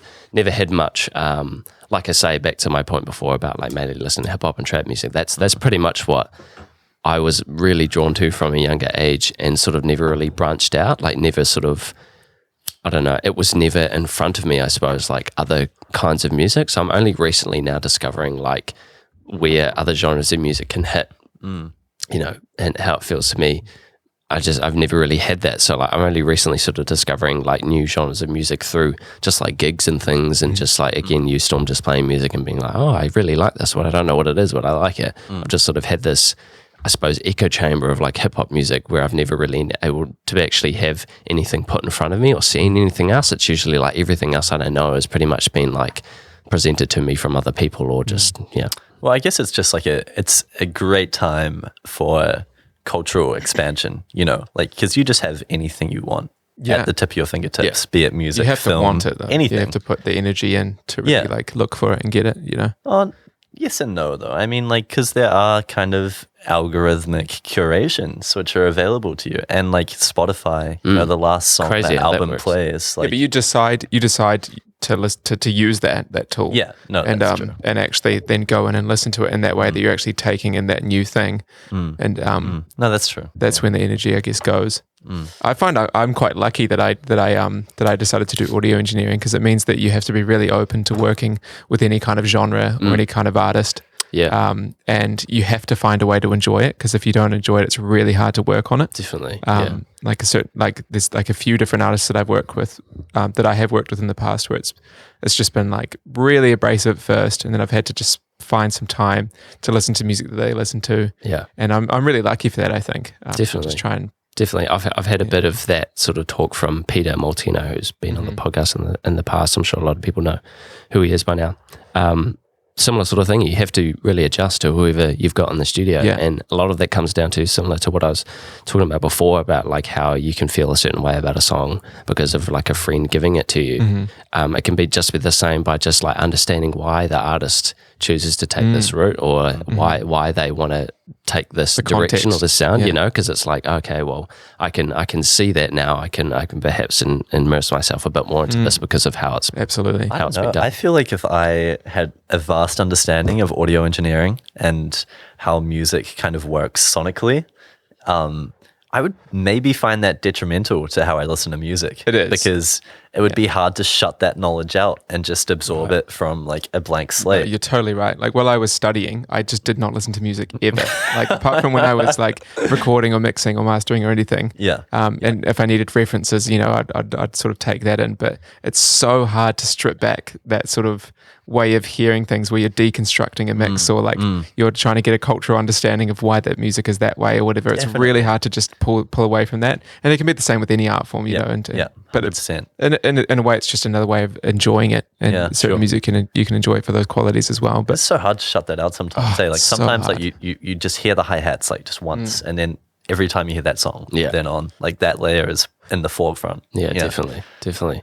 Another thing, like before this podcast today, Staughm, we were listening to some songs in the lounge, just sort of some older stuff, and just talking about how a lot of the genre sort of gets, it almost becomes the same in a way. Like there's almost too many people that sort of take on an aesthetic or a style of music, and it sort of just all becomes this somewhat bland like field or genre of music, because so many people are sort of dabbling in it, and it just becomes like you sort of just get numb, I suppose, to the concept of like a certain type of music. Like, in trap, you typically have like a really consistent like sort of hi-hat pattern that's really like present in the mix, and you sort of just become like accustomed to it, and anyone else that's sort of like coming into that genre and trying to do the same thing, it's hard to differentiate that sometimes, because it all just becomes this sort of genre of music. And like, how do you, I guess my point to this is how do you actually stand out in music anymore? And that's something I said to you before. How do you actually like make that your own, or how do you actually come up with something new these days? Because I feel like there's so many people, because of the technology that we have in front of us, including streaming and just production in general. Like, how do you actually like define what it is that you're doing, and how do you make it stand out and not just blend in to anything, and get that outside perspective as well? I often find, like, especially with electronic music, like when artists are putting stuff out now, it's less of like, all right, it's less of like a magnum opus of that genre, and instead a progression of the genre. And it almost seems like all these albums are just like small leaps forward, constantly trying to progress past what has become, the contemporary norm. And it's weird, because now, since trends move so much faster, because the industry is so saturated and there's so many people doing it and it's so accessible, it's moving faster and faster and faster. And I wonder if that kind of gives artists less time to kind of just sit with something and make something that they want to make from a certain period without that kind of pressure of keeping up with like, you know. But also the fear of sticking within one thing and not pushing limitations, you know, is it pretentious or cheesy to stick within one genre and be so true to it, you know, like Tammy Nielsen, the New Zealand artist, is a great example of someone that is sticking with that real kind of like 60s soul sort of thing, and she does the whole outfit and she does the whole her band does the whole thing, and it's the whole sound, and you could have the opinion that maybe that's a little bit cheesy because maybe it's over the top, but it isn't really, because she's really, really good at it, and it's great music and it's her music, even though you can still argue it's just like straight from the past and it's not really that new. That's the thing, and I think that comes down to the artist itself. Like you can always try to do something. You can always try to sort of like replicate an era or do something within a certain genre, but at the end of the day it's still going to be your own, because you're going to take aspects that you like from that, but you're going to find, especially nowadays, just more modern influences on something to actually really make it your own. Like your own concept of things is sort of ever changing. You're always going to be able to sort of twist things to tweak, or you're going to like something about an old genre but just didn't like that so much, but liked the sound of this other instrument and bring that, and there's always going to be something that like defines it. It's just it's often, I think, quite subtle. And I feel like almost like rejecting, like, you know, the exhilaration of modern trends kind of comes out more effective. You know, like Jessica Pratt has kind of just stayed in that 60s kind of sound, and as a result it's almost like, it's not like a rebellion, but it sticks out because it stays within its own realm. And like that new Adrian Lecker, is that? You know, it's so simplistic and just so removed of era, and because of that it sticks out more. Absolutely. I think depending on the direction you want to take with music as well, go for it.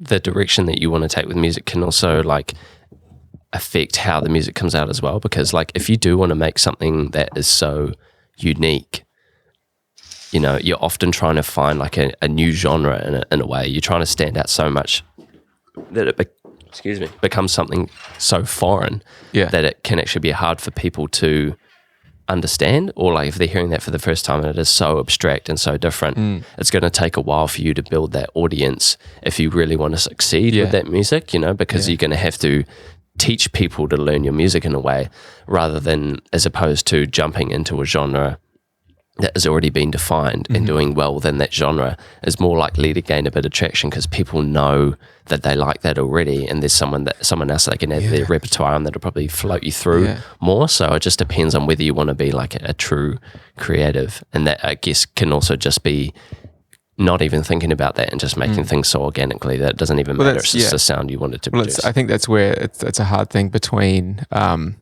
sort of market value or appeal to an audience, between that and you know, just your integrity to being original, whatever people's opinions are, or like how marketable your music is, or you know, it's you have to kind of find a balance, and it depends if you want to be like successful, you know, like, what does that even really mean? Like a famous person, exactly. But it, I guess it doesn't really matter, right? No. You can just kind of do what you do. Exactly. If people like it, they like it. And that's really at the end of the day what it is, because you just want to make what you want to make. If you gain fame from it, then that's just what's happened for you. You know? Like that's just the direction that it's heading in, and no one's really gonna like there's a lot of romanticized concepts around being like an underground artist. So like, how do you stay in that way? What if your music gains so much traction that you're not going to start turning down big shows, right? Because exactly, because it's like, well, you want to make money, you want to make a career out of what you're doing. You know, you don't want to have to say no to big things. Exactly. You want to, but if you want to stay underground, I'll give you take a fresh one out of there, man. That was one I've had my mouth on. But you're not going to say no to fame, I presume, unless but that in itself could be something that defines you as an artist, turning down like a big show and staying underground. That's a weird thing. I don't think you can control your career path. You can't control your audience. But you can have integrity, and that's the important part. Yeah, and the rest doesn't really matter. Yeah, that's true. Crikey. Oh yeah. I don't know. Authenticity, baby. Yeah. But that's still sort of the thing I'm trying to understand. Like authenticity, like how authentic can you really be? Like am I just like overthinking it? Like, is it a concept that is just too? Yeah, well, I mean, because how can you be like one little thing in this bigger conversation that again you and I, Staughm, were talking about earlier today is in the hip hop, SoundCloud, rap style genre. People just getting face tattoos, like that's just a norm now to like sort of gain traction within yourself, because like having that aspect about your personality or like your style of artist gains traction on a social field because people are so sort of like overwhelmed by the fact that you've gone and got a face tattoo. So that sort of amplifies your persona within that genre. But like, is that original, you know, or are you just jumping on like another trend, you know, like, I don't know. I don't think I know what authenticity is, because I don't consider like anything that I do to be authentic. Like I don't consider anything that I do now anything that I've really had. This is just things that I've seen being done that I want to do again. So I sort of lose grasp of what authenticity is, because I don't think I really ever have any original idea. So I just struggle to sort of see how someone. It's such a difficult thing to understand. And it's a bit of a myth, you know, like, because it is just a word just thrown around. And ultimately, like, we are just byproducts of what we've consumed and kind of have our own originality to some degree. But it is just an amalgamation of that to some, like, through different tools or instruments or mediums. Sure. Yeah. But I think it's like the great paradox of our time for people that, you know, consider themselves in the creative realm, is like there's a yearning for authenticity, but that is a paradox, you know, like yearning to be authentic is inauthentic because it's not an organic and natural process. And I think, you know, because it just doesn't happen inherently. If you're trying to be authentic, you're not being authentic, right? You know, by the term of authenticity. But also, like, if you're trying to achieve someone, I'm just translating this back to myself, but like someone that wanted to get into music that didn't really have any background in it, like, where do you start being authentic? Because you have to learn how to do something, you have to learn where it is you're going to like direction you sort of got to head in, or where to start from. Like, I don't know, I think it comes back to just like what I don't know, twist you can put on something that is already there, because I feel like there's so much influence these days. It's almost hard to not have some sort of, excuse me, beer's not great on a podcast. Have something that's not taken from something else already. Yeah. Well, it makes you wonder about the term authenticity in itself. And like, I mean, okay, so what do you guys consider authentic? Yeah. I don't even know where to start with that. It's completely situational, right? The question I'm trying to ask is like, what is that these days? Because you think about like, you know, artwork, and but once you sort of left like the realism and like once abstract art sort of coming into play, someone decided that like, oh, I'm not going to paint a pretty picture, I'm just going to slap some paint on here and this will be art, you know. That's a pretty groundbreaking like concept. I feel like, what else is there left to do these days? Like, what is really groundbreaking anymore? Like, I just struggle to sort of figure out how you can be an authentic artist in today's age without having anything that hasn't already been done, you know? I think to be authentic, it's not something that you do personally. I think if someone is authentic, it's something that is socially prescribed. So people say that something's authentic. Right. But I don't think an artist would say, my work's authentic necessarily. No, sure. It's not something that happens in your creative process. Yeah, like, for sure. I'm making something authentic, because that's inauthentic. Yeah. It's people will say, yeah, this shit's so original, it's so authentic, you know? Yeah, you're totally right. It's a social perception, I think. And people kind of chase after that perception just so they don't bleed into the mass of what everyone else is kind of going for. Yeah, and that's just your audience, isn't it? Your audience is going to define who you are, not you. You just have to make what you're going to make, and I suppose that in itself is the authenticity, right? Cracked it. That was all you, Staughm. You pretty much summed it up in that last point. Quite the linguist. Where's the soundboard? Yeah, I should actually load up some funky stuff on them. I'm sure there's some random. I don't want to. I don't want to. I know there's a sound right here. I know there's a sound right here, and I really want to hit it because I can't remember what it is. But Please hit it. Nothing. Oh, come on.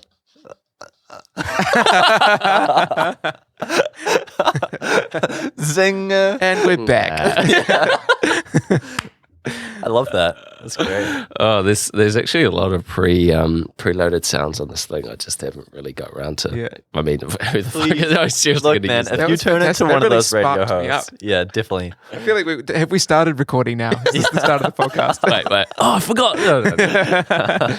That'd be so intense. Like, I can't imagine that like dynamic in this podcast realm, like actually being like taking breaks and like playing something like that and being like, here we are back with Staughm. Back with authenticity. The most authentic podcast you'll ever hear. It's just not a thing, is it? So, Kieran, tell us posing about big questions. Yeah. That's so insane. I'd really have to do some forethought into that and make some notes for sure. It's too intense. Yeah. How about we interview you? Should we put this? You know, flip the. I don't know if this has been much of an interview I guess together, but So, Kieran, why did you decide to start the podcast? What was the inspiration? Come on, Kieran, what's it about? well, let me tell you, D. No, I to seriously answer that question, I was just listening to podcasts over lockdown, and I just thought it would be a fun little thing to start doing here in Dunedin, listening to people have to say, and I think it's turned out really well. Yeah. I'm lucky to have people like yourself on here to be able to talk about stuff like this, because this is, I don't know, super interesting stuff to me to be able to not talk about, or, you know, just give people a platform and that sort of thing. I think it's a great way to meet people, you know, and like get to know someone. Well, this, I mean, like this is the second time I've ever talked to you, D, or we met had a pretty you, small rather. interaction before this. Exactly, and now I feel like we're best mates. You know, this is the beauty of this. This is the great thing I'm about glad it. it's mutual. Yeah, and I barely know you guys, you know, but here we are. We only met a couple of days ago, Staughm, but No, I think it's great what you're doing, because there's not really. Is there even another podcast in Dunedin?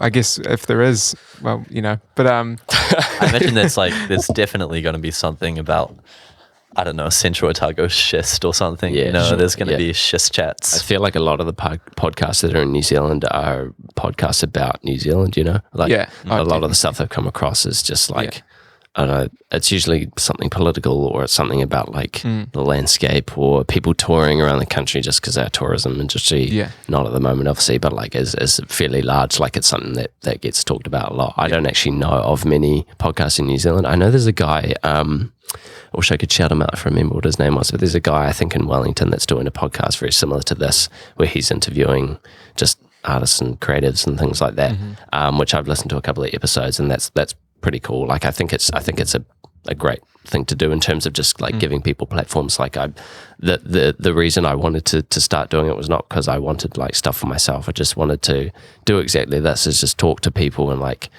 find out more about people's creative process, because it helps me sort of in the long run, and also just like to be able to meet people as well, because one of the big things that I've taken from doing this is just being it's actually just helped me socially, and also gives me an excuse to like see people as well, which is quite cool. Just to be able to get someone in here and actually like have a catch up. Granted, it's not, you know, a private sort of engagement. It's immensely public, but it's also like, well, we're here, like we're talking about shit, like, and it's, and I guess you do talk differently as soon as you're on this sort of platform. The way that you communicate and respond is entirely different. But maybe it is just in that way that it is just a great platform for people to actually voice things, because and talk about whatever they've got going on, because they will properly talk about it in should I say authentic? In a really authentic way. Well, it is. I mean, organic environment. Yeah, definitely. Well, this just feels like a normal casual conversation, but it's also at the same time, you know, people are going to be listening back to it, and you do have that in your mind the whole time. Yeah, for sure. But I think something that's nice about it is usually when you talk to someone, be it at like a party or a gig, or hopefully not in the supermarket, you know, like you're compressed. Like, time-wise, you have up to maybe half an hour, like at max, you know, but here, since I know it's going to be at least an hour long, you know, you get to break past that kind of bit of feeling insecure about when you're going to leave. And then you don't jump straight to the normal things like, what have you been up to lately? Yeah, exactly. How are you? And we can save that for the end of the podcast. So. You know, it's dead end conversation points, really. It is dead end. Even though we all do it. Yeah, and the thing is, most people have the sort of the same stories anyway, right? Or at least, like in that environment, if you are at the supermarket and you run into someone, you're not going to tell someone your deepest, darkest problems then and there, right? Like it's just, you're just always going to say, yeah, good.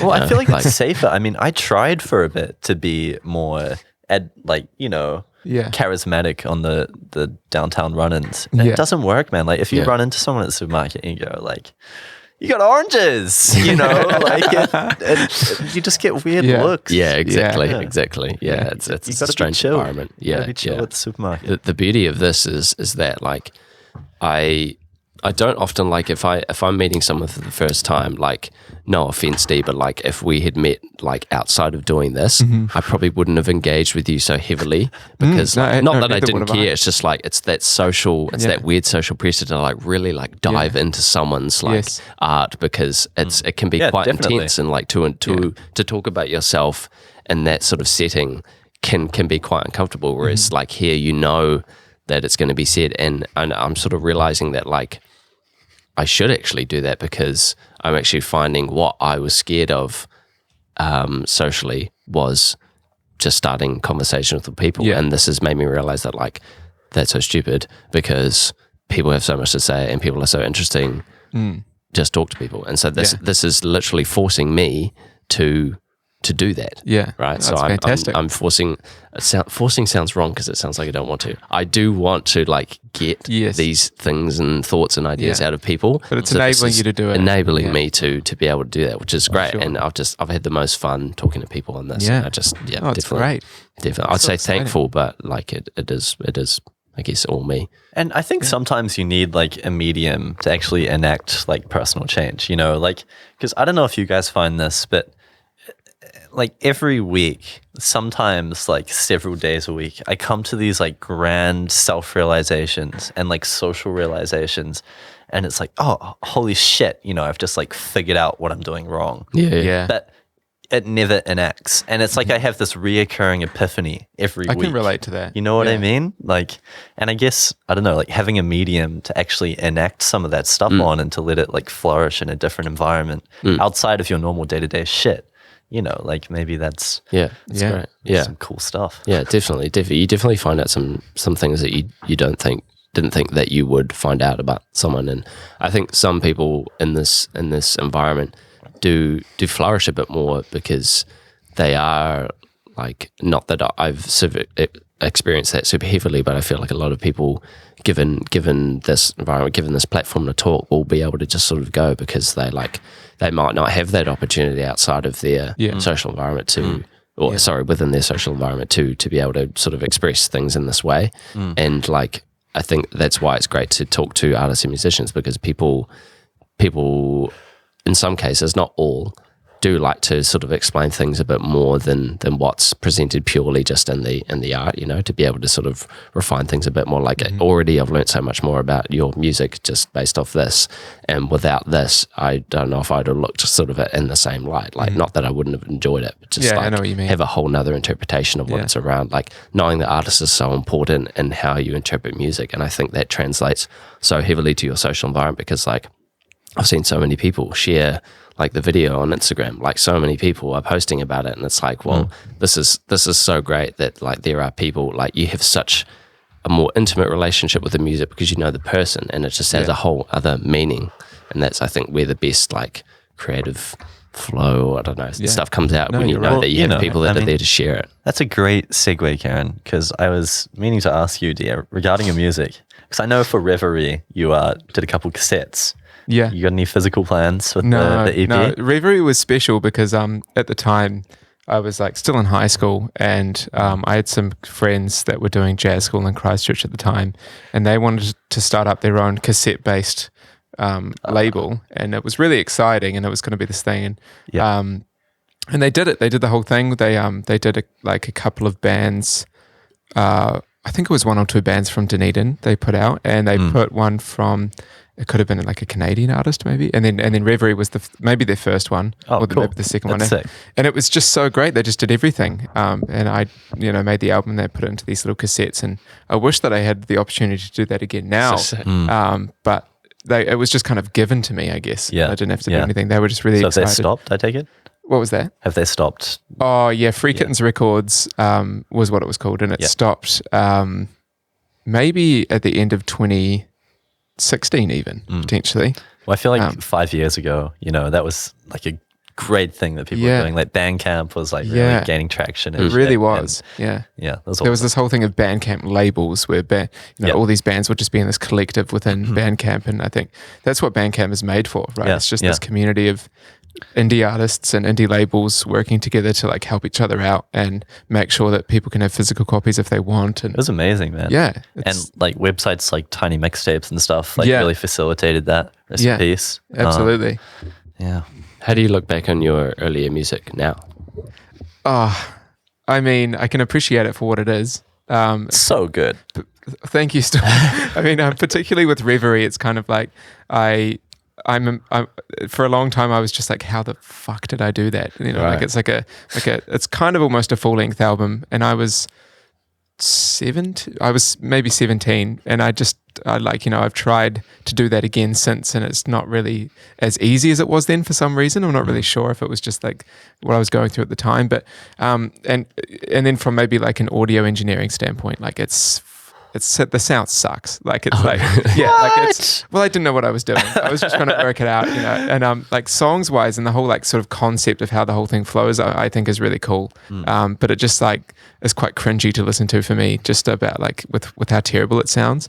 But no, I love it. See, that's so funny though, because I didn't even notice that. You know, like whenever I listen to that, well, it comes back to my point, right? Like it doesn't actually matter, and I'm the only one that cares. Exactly. But, you know, I just remember this one time I just put it out, and I'd come down here for a holiday, and Mitchell Innes had just put these huge subs in the back of his tiny like Toyota Starlet, and I was like so sure that I'd mixed it all perfectly, and there was no terrible low frequencies or anything. And then he put this one song on, and the whole car was just almost destroyed by this low rumble that I just couldn't even perceive on the terrible gear I was using. And the car test. Yeah, you got to take the album out. I mean, a sub is excessive, especially when you've got it cranked all the way up. But no, it was shocking, and that really was a lesson learned, I think. Yeah, I think a lot of car radios and speakers are tuned to have a bit more bass in them anyway, I think. Yeah. Well, you lose a lot of it when you're like the car's moving and stuff. So there's also a point within low frequencies, you'll be able to answer this, D, where we can't actually hear low frequencies. Like there's a point at which we can't actually interpret a lot of lower frequencies. I think somewhere below like 30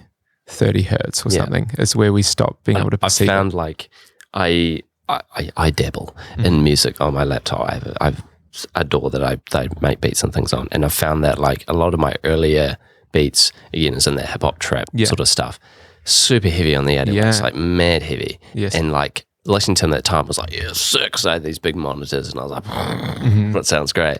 But now I'm like, I don't know where I'd seen it, like something about like actually cutting out a lot of that, and I've been doing that, like actually taking a lot of the low end out, sort of leaving more of it actually like punches harder, because like sort of the mid to low frequencies tend to actually sound a bit better. Yeah, well, that's where speakers actually like will react, like not maybe super high end speakers will be great in that really, really low end area, but it's like with perceived loudness and stuff, like what technically is loud and what our ears perceive as loud are two very different things, you know. And anything below maybe like or I should say as high as maybe 90 hertz, it's just like this really low end, like you feel it more than you actually hear it, right? And it's like where low end energy is in, say, like a kick drum, but it's not actually like you don't hear it as like the punch of a kick or anything, and that's where, as you say, those low mids are crucial.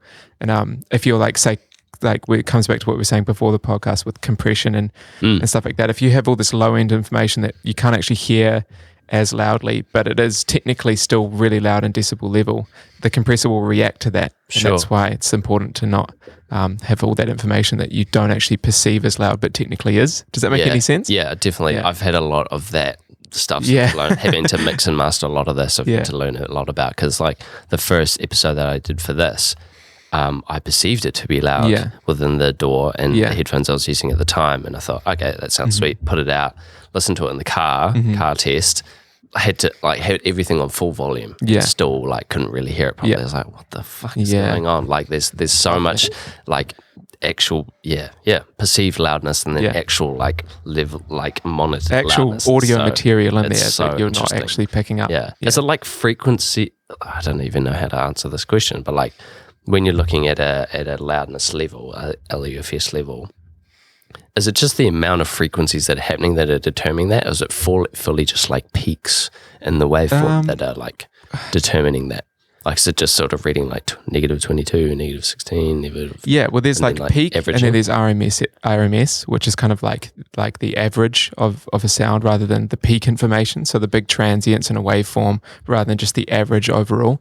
But LUFS sort of comes more into turn with like with compression, how you're turning down these really high, big transients and bringing up the quiet information around there. That average sort of loudness is what becomes sort of the main thing rather than just like these sort of peaks and divots in a signal, if that makes any sense. Yeah. Just I don't even. I myself am struggling to explain it. And I well, have a degree. It seems like things like compression and that are actually quite hard to explain, even by people who know what it is. Like it's quite interesting. I barely know what it is. Yeah, it's one of those things that you kind of work out how to use, and you get an understanding in your head, and you can feel yourself using it and it being right what you're doing. But then put it into words is a whole other thing. Yeah. That's anything. I mean, explaining anything. Yeah. I mean, of course. Explaining the way something you paint, that deep. Or pretty much anything. It's really hard because those are like innate actions for you and innate understandings, and to vocalize that to someone, how you somehow comprehend something. It's and with audio, like there is actually a point where you have to have a trained ear to hear certain things, because I've watched a lot of videos of people doing like sound tests and being able to pick up on certain frequencies that are too high or too low. You don't actually hear those. You have to actually like train your ear to hear a certain thing to be able to manipulate. And I think compression's a big thing. We have to really just know when something is compressed or whether something is just louder or quieter. You know, there's actually a fine line between where you can actually interpret. Well, it comes back to what we were talking about before about when, like, for example, when I was studying and I was just spending my whole time listening to the technicalities of a mix and how it's created or whatever. And then I'd go to listen to some music and be like, oh, there's this one thing around like 800 hertz that's just sticking out like a whistle, and I just can't listen to the song because it's just right there. Now it's a bit less of the case, but it is. You do kind of like train yourself to hear things in frequency rather than just music. Which kind of sucks, but it's a good tool. Yeah, for sure. I guess though. Yeah, does it really interrupt like that immensely? We sort of like, do you ever sort of come to the end product and find like there's still more to be tweaked, or like can you ever sort of get to finished result and go like, right, I just have to listen to this for what it is musically now, or do you sort of already too picked up on what's involved in the mix? It really depends on how you're working and what it is you're working on, but I think I don't think there ever really could be an end. You could you could continue to just constantly be sculpting it, but you can imagine it's like this huge thing of marble, and you're just chipping away to make this thing, and it's getting smaller and smaller and smaller, and you're running out of material. Right. It's kind of like that, but that material is your energy. And like, that material is like your ability to actually hear it objectively. Definitely. It's really, really hard. And especially, I feel, and I have no experience whatsoever in, technicianship of the sonic qualities. But when I go and listen to something I've made, every single time I come and listen, it's different. It sounds different. Because there's environmental differences or just your mood. Mental difference. Yeah, exactly. Yeah, absolutely. And then I'll like completely change the levels on something, and then I'll go back the next time and be like, what the fuck? And then cannot get it back to the same place. Well, I used to have a process of which I definitely do not do now because it's problematic, but you kind of like make a mix and then bounce it out and then just delete the session so that you don't have the chance to go back and change anything whatsoever. I mean, because when you're working in like a DAW, for instance, and you can just like bounce a track in place so you can't change anything from there on out, but you can still like sort of change where it is and its level and stuff. But that's effective. But just, that was my tool in the past to just stop, like remove it, the option, I can see myself doing something like that. I think that is wise because like you can overdo things as well, and it's so important to take breaks from it as well. Like you can be mixing something or mastering something for a whole afternoon, and then be like, okay, right, you get it's come fatiguing. Back and it really is. Yeah, your ears do get really tired. They do. Yeah. Something I find advantageous is just like taking the hands off and just before, like, say I'm just sitting down, I'm going to start working on something, just listening to an idea or whatever I have there, but without touching it while listening to it, because it's so easy when you're there with your hand on the mouse. With a visual representation as well, just seeing the mix and the arrangement, like just turning your screen off and listening to it is a really, really handy. You got to trust your ears. It's super helpful to be able to see the waveform and what things are actually doing to it, and you can have an idea of what you think is supposed to be happening or like what it should look like. That's a tool, but it's not the music itself. Exactly. You have to come back and be like, okay, well, this just sounds good. Yeah. I know it to sound. This is what I want. Numbers can mean something to you. Like, that's a good number, but it doesn't mean that it actually sounds. Exactly. Yeah, you know what I mean. It's a tricky medium. For sure. I need to go to the toilet. Is that the timestamp? Where are we up to? Hour 45. Shit. I have to start cooking dinner soon. Yeah. I figured that's cool. Have we been talking for an hour and 45 minutes? Yeah. That's technically a bit longer, I guess, since we got here, but still. Here's all go. And I think the thing about, when you're meddling with sound quality is like Please don't give us your advice. What were you going to say about audio engineering? Ariel Pink, like for the majority of his early material, like up until I think his like 2016 stuff, all his drums were just... Really? Yeah, because he lived in an apartment building and was quite nocturnal, so he couldn't record any drums. Yeah. So it was all beatbox, like all his early shit. That's a lot of the classics. Yeah. Yeah. I like that a lot. I think the vocal drums bring like a whole nother element to it, like the Timberland stuff, like beatbox and a lot of that stuff. It adds a whole nother texture to it, and that's why I tried like making like a drum kit with just like my mouth, because it was like these. It feel like it sounds unique. Did you get any sales off it? Any sales? Yeah, the chroma. I don't know if it's doing too well. Nah, when you go to actually using them, like I was trying too much, I think, to like make them sound like they were actual drums rather than just my mouth, and it just ended up sounding like poos. Yeah, but it's a bit of fun. God, I hate that word. I can't handle that word. Poos. Yeah, it freaks me out. I don't know. I've never been comfortable with it. Maybe it's like it's a weird one to say. And Paul, like Paul, I don't like saying that word. Paul Wiley. With the L on the end. No, like... Shout out to Paul Wiley if you're listening. What? Shout out Paul Wiley. But no, Paul, like P-O-O-L. Yeah, going Paul. to the Paul. What, you don't like saying Paul? I just think it's a... What's wrong with Paul? Pool. Pool. Pool. P-O-O-L. Pool. Swimming pool. Why in a pool? Joel. Yeah. I just feel like the L on the end of that sounds weird. It's quite difficult to... And I have Frank Ocean playing in my car at the moment. And I thought you were about to be like, I had Frank Ocean on the podcast and he was struggling to say He was Paul. saying he didn't like Paul either. Though. He kept talking about his fucking Paul. So I guess I'm right.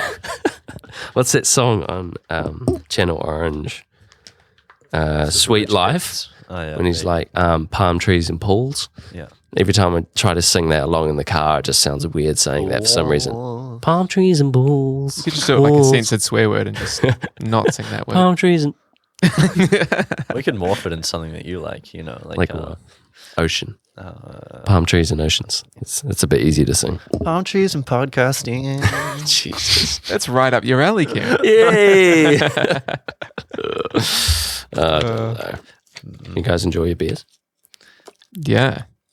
These BRB XPAs. I think 2 beers is... Sweet spot. Oh, man, 2 beers. That's all you need. These you got a lot of pleasure out of that. Goodie, I'll tell you that. It can be oily, especially these like IPAs that are like way higher alcohol volume as well. Like it doesn't take much, and also when it's like hot too, that can be enough to like make you feel a bit funny. Yeah. I tell you, I've just consumed like my whole body weight in bird dogs of the past week. Yeah, it's a good fun. Really? Yeah. Why is that? It's everything. Well, because Sean came down to visit and we just enable each other to drink way too much beer. And it's bad because those bird dogs are... They're like hefty, 7% or something. But they're delicious as well. So it's like... delicious. So good. Oh, it's dangerous. Yeah, I went to a bird dog wedding on Saturday. A bird dog wedding? What? Yeah, there was a lot of bird dogs. Yeah, it's crazy. Was it sponsored by Emerson's? It was an Emerson's gig. So like someone that knew the family worked at Emerson's, and they just accumulated so much free alcohol through working there that they catered the whole gig. Goodness. And it was crazy, man. It was yeah. Can you it makes it pretty good beer. God's sake. Oh, yeah. I don't know if it's just because it's like local that you sort of perceive it to be better just because it's made here. But I think it is just a genuinely good beer. Like they know what they're it's doing. a great beer. Yeah, so good. But it's just like you have one pint of bird dog and you're kind of like done, you know, if you want to be. But then you have 2 and, you're drunk. That's a lot of beer too. Like that's... But 2 pints, 2 pints of anything else and you're feeling good, but you're not like that level of, the you don't think about how many standard drinks is, well, I suppose it depends on the beer, but like how many standard drinks are in a pint, like a couple of those, they could is be. Is it like 2 or 2? Especially if it's Bird Dog, like that's a lot of beer. Yeah, it is. Ooh, is that your favourite? That's a lot of beer. Poison? What would you your go-to drink? Oh, my go-to drink. I mean, it really depends on the occasion, does it not? Sure. I haven't really been drinking a lot of it recently, but I actually... What? No, let me Contradiction. finish. You don't even know what I was going to say. I was going to say that I haven't been drinking a lot of this next thing recently, but I do like red wine. But that's a drink I struggle to enjoy. I can't. Like in a social occasion, I feel like it gives me the right kind of buzz, and I do like the taste of it. A lot of people don't. Yeah, right. That's what. I don't like white wine at all, though. White wine is sickly sweet. It's usually the other way around. I just can't stand it. I think that used to be the case pre-21. No one would drink red wine, and it was a white wine kind of Sauvignon Blanc situation. Right. Sauvignon Blanc. So you're saying that my opinion is just based upon like these sort of social movements? Well, yeah, the entirety of you. Maybe it just enabled me to enjoy red red wine. Maybe I just didn't before because I thought everyone doesn't like it, so therefore I shouldn't. And then I realised actually... Maybe it was all the Sex in the City. Was it something you liked from the get-go? I think it was actually like... train your palate? Maybe I should just try wine. And then I went to the supermarket and this was a while ago, but I saw this, like the whole... It's very daunting looking at all these bottles of wine and the labels are all kind of similar colours and you're like, oh God, I need to make a good choice, but these prices are ridiculous. I need to find something on the bottom shelf. And then... The dust. There's this goddamn yellow labelled bottle that just says Wolf Blass. And it's something like $13, and it's great wine, and it's $13, and it stands out. So there's definitely some stars amongst the lineup. Yeah, but what I mean is you walk into a liquor store, and this is the first thing you see because it's bright yellow. And wait, what? That's what I was saying. Like this, the labeling on this red wine is bright yellow. Oh, on a red wine. Yeah, and right. It's not the liquid is not. Yeah, I was going to say what the hell red. But it stands out amongst all the others, and I think maybe that is what pushed me forward. It's wanting an affordable wine. Yeah, right. And it ends up being I don't even know what I'm talking about. I've just never been a wine guy. I don't know. It's you one have of to those things. You have to fucking either grin and bear it or grim and bear it or grit and bear it, whatever the fucking phrase is. Grin. You just have to. Well, that's interpretive, Kieran. Grit and well, people say that. I've heard people say grit. It makes no sense. Like grit your teeth like this. Oh, okay. Yeah, that makes sense. Sorry, I apologize. But I think it's typically grit. It makes sense. No, it takes a couple evenings. But you know what? You'll find yourself forming a relationship with it, and your life won't be the same. Yeah. So if you got to, I was gonna. Yeah. All right. Yeah. That's funny. That is. You could have been describing anything, really. Yeah. Like, give me another example. I'm not. Okay. Asparagus. Brussels sprouts. Asparagus. Topical. Last night had my first asparagus salad after years and years of detesting asparagus. Really? And it was all right. I love asparagus. Asparagus is good. It's great. I've never seen you buy asparagus once, Kieran Cromar. Fair enough. I don't buy it that often, but I do like it. The best way to have asparagus, you put it in a baking tray, a bit of olive oil, what did I just say? Olive oil, bit of sea salt, bit of garlic, just roast it. Mm-hmm. Or like straight on the barbecue. Maybe that sounds amazing. Some garlic butter. If anyone has a barbecue and is keen on a barbecue, feel free to send in a message to the podcast. Yeah, because I'd love to come barbecue right here. Yeah, it is the first day of summer today. Fuck, it's the 1st of December. It's officially barbecue season. That's crazy. Yeah. God damn. Where has the year gone? Oh, well, can you even count this year, But we keep saying that, like, 2020 is a write-off. But a lot has really actually happened this year. It's been a banger. Definitely. It's been huge. It's been a banger in many ways. I've heard a lot of people say that it's like been the longest year ever, but I disagree. I think it's been like the shortest year I've ever experienced. Yes, I was talking about this recently, but then if you look back to the start of the year, what's going on? Sorry. But if you look back to the start of the year, it feels like centuries ago, right? No, yeah. Really? Yeah, For me, it so does. much feels recent as hell. Yeah. You didn't even live here.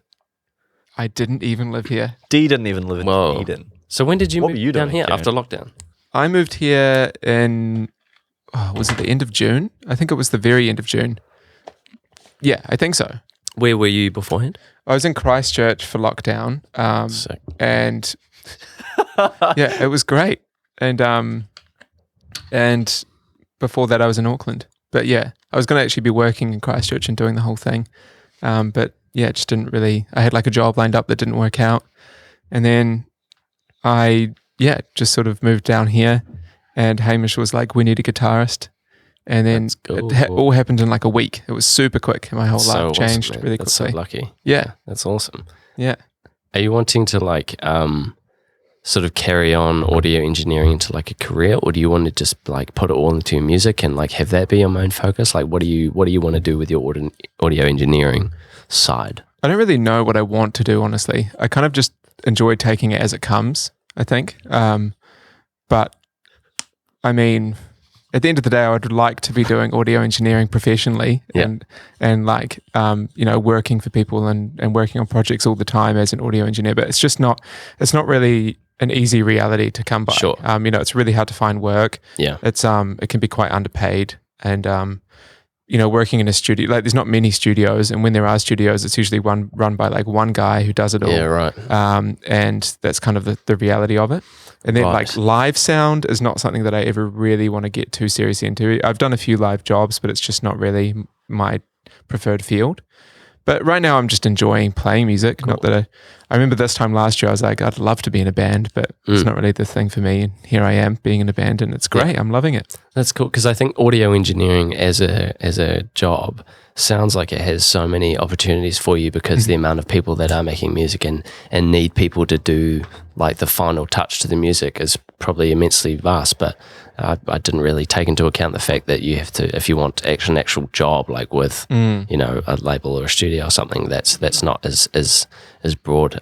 Someone I look to that's lucky in that position is Peter, who we mentioned before, Peter Maltino, having his own studio and being able to basically set up his own stuff, and that is amazing, and super lucky to have that, because that really is like I say, it's something that people need. Like if you can give people something that they need to be able to finish their project. It's really great, and I admire it when people sort of jump into this thing of like, I'm going to have my own studio and do the grind to make sure that I'm making a living out of this.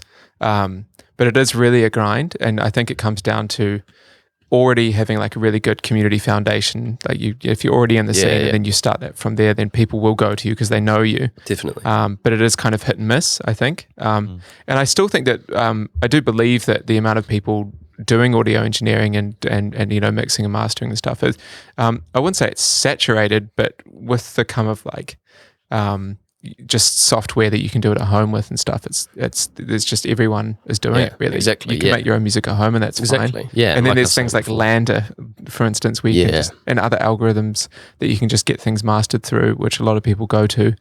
That's good, but it doesn't have that sort of personal touch to the music, right? It's purely just an algorithmic like. I think for some genres it's good and works fine, but for a lot of others, you do just need that human touch. Yeah, some tweaking in between parts that something like a computer would pick up, Exactly, yeah. I actually did the test I did my own test with Lander recently. At the start of this year, I mastered a band called Melanie, who I used to play drums with in Auckland. They're a pop punk band. And they had a new album come out this year that I mastered, and I was like, okay, they want this really loud and really big, so let's just put it through Lander and see what it sounds like. And you can put like one song through for free. And I did that test, and it was just ridiculous. Like it was kind of what we were talking about before with all these really low end frequencies. I think they sort of push those sort of algorithms for that sort of more SoundCloud electronic based artists because it does work that way. It's very similar sounds and certain similar frequency ranges, where if it's like guitar music with drums recorded in a room, it can be so varied. They know their market. Exactly, yeah. I think that is probably a big portion of the market that is looking for that tools, is people that are just making like beats on their laptop and like singing vocals straight into the laptop that just don't really have like a perhaps musical, because like it's sort of almost like, I don't know if transcends the right word, but like it's like a different byproduct of music, right? Like that whole production, like purely through a laptop, like without any without any sense, like just a laptop making everything there. Yeah. It's sort of a whole nother skill in its own. Like it's not even really like music, apart from like keeping things in key and that sort of thing. If you're sticking to that way of making music, but like it's a whole nother thing on its own, which appeals to so many other people that perhaps aren't even really musicians. They just sort of want to make songs, you know. Yeah. So there's so many tools there now for people to do that. Yeah, it's great. Just make stuff, which is awesome. There's so much music being made. Yeah, and exactly. It's amazing. You don't need all this money to pay for a studio. If you don't want to, you can just do it at home, and it's amazing. I saw this interesting quote from A.G. Cook, who's he's like the PC music guy, and he essentially said like the laptop's just like the modern day guitar. Like it's essentially just what it is for folk, you know, like it's the instrument, and anyone, if they want to express themselves, can just pick it up, just like you could a guitar back then and write a song, you know. And it's going to be like, it's really interesting as things become easier and easier and more accessible for musicians. Like I wonder what the future is and how much original blah blah blah is going to be needed to put into something to make songs, you know, because I saw like the latest Ableton kind of, I think Ableton 11 update. And it's like you can just choose your key, and then it gives you the option to the entire scale. Instead of like plugging in random MIDI notes, you can just choose like a crazy kind of like, I don't know, Ionian. Sure. Yeah, or whatever. And it's just like further automated. You know? For sure. And there's like more randomizers and things like that to make your sound more like, human. Yeah. It's so bizarre, man. It's so bizarre. Yeah. I still think that despite it not seeming like it would be, I think there's still humanity and originality in that. Yeah, though. I think so as well. Yeah. You would think that maybe even like being an audio engineer, I'd be like, oh, fuck that. I'm not going to get a job because of this, but it's great. You know, people like so many more people get to make music and it can still be great and original. And I agree. It's just 100%. Way more accessible. Yes. You know, it's fantastic. I agree. Yeah. I think that's a good way to end it, boys. We're at the 2-hour mark. This has been great.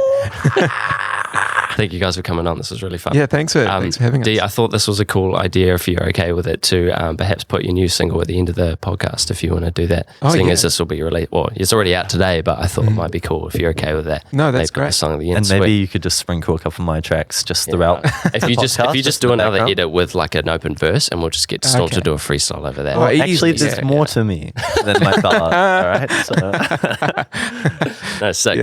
If you want to send me the waveform or something like that, we can put that on the end. So cool. If you're sticking around, folks that are listening, you can stick around and hear Dee's new track. Yeah, cool. Thanks so much, Kieran. Thank you for coming on. Thanks, thank you Kieran. for having so much interest in coming on. That made it all the more enjoyable for you to be here. And thanks again, Staughm, as well, for being here too. It made for a good chat. Really? Thanks, guys. You know, it's good to thank have you, good Staughm. people around me, good city, and keep it locked. Keep it locked. Sounds good. All right. Thanks, everyone. Bye, guys.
Trees line your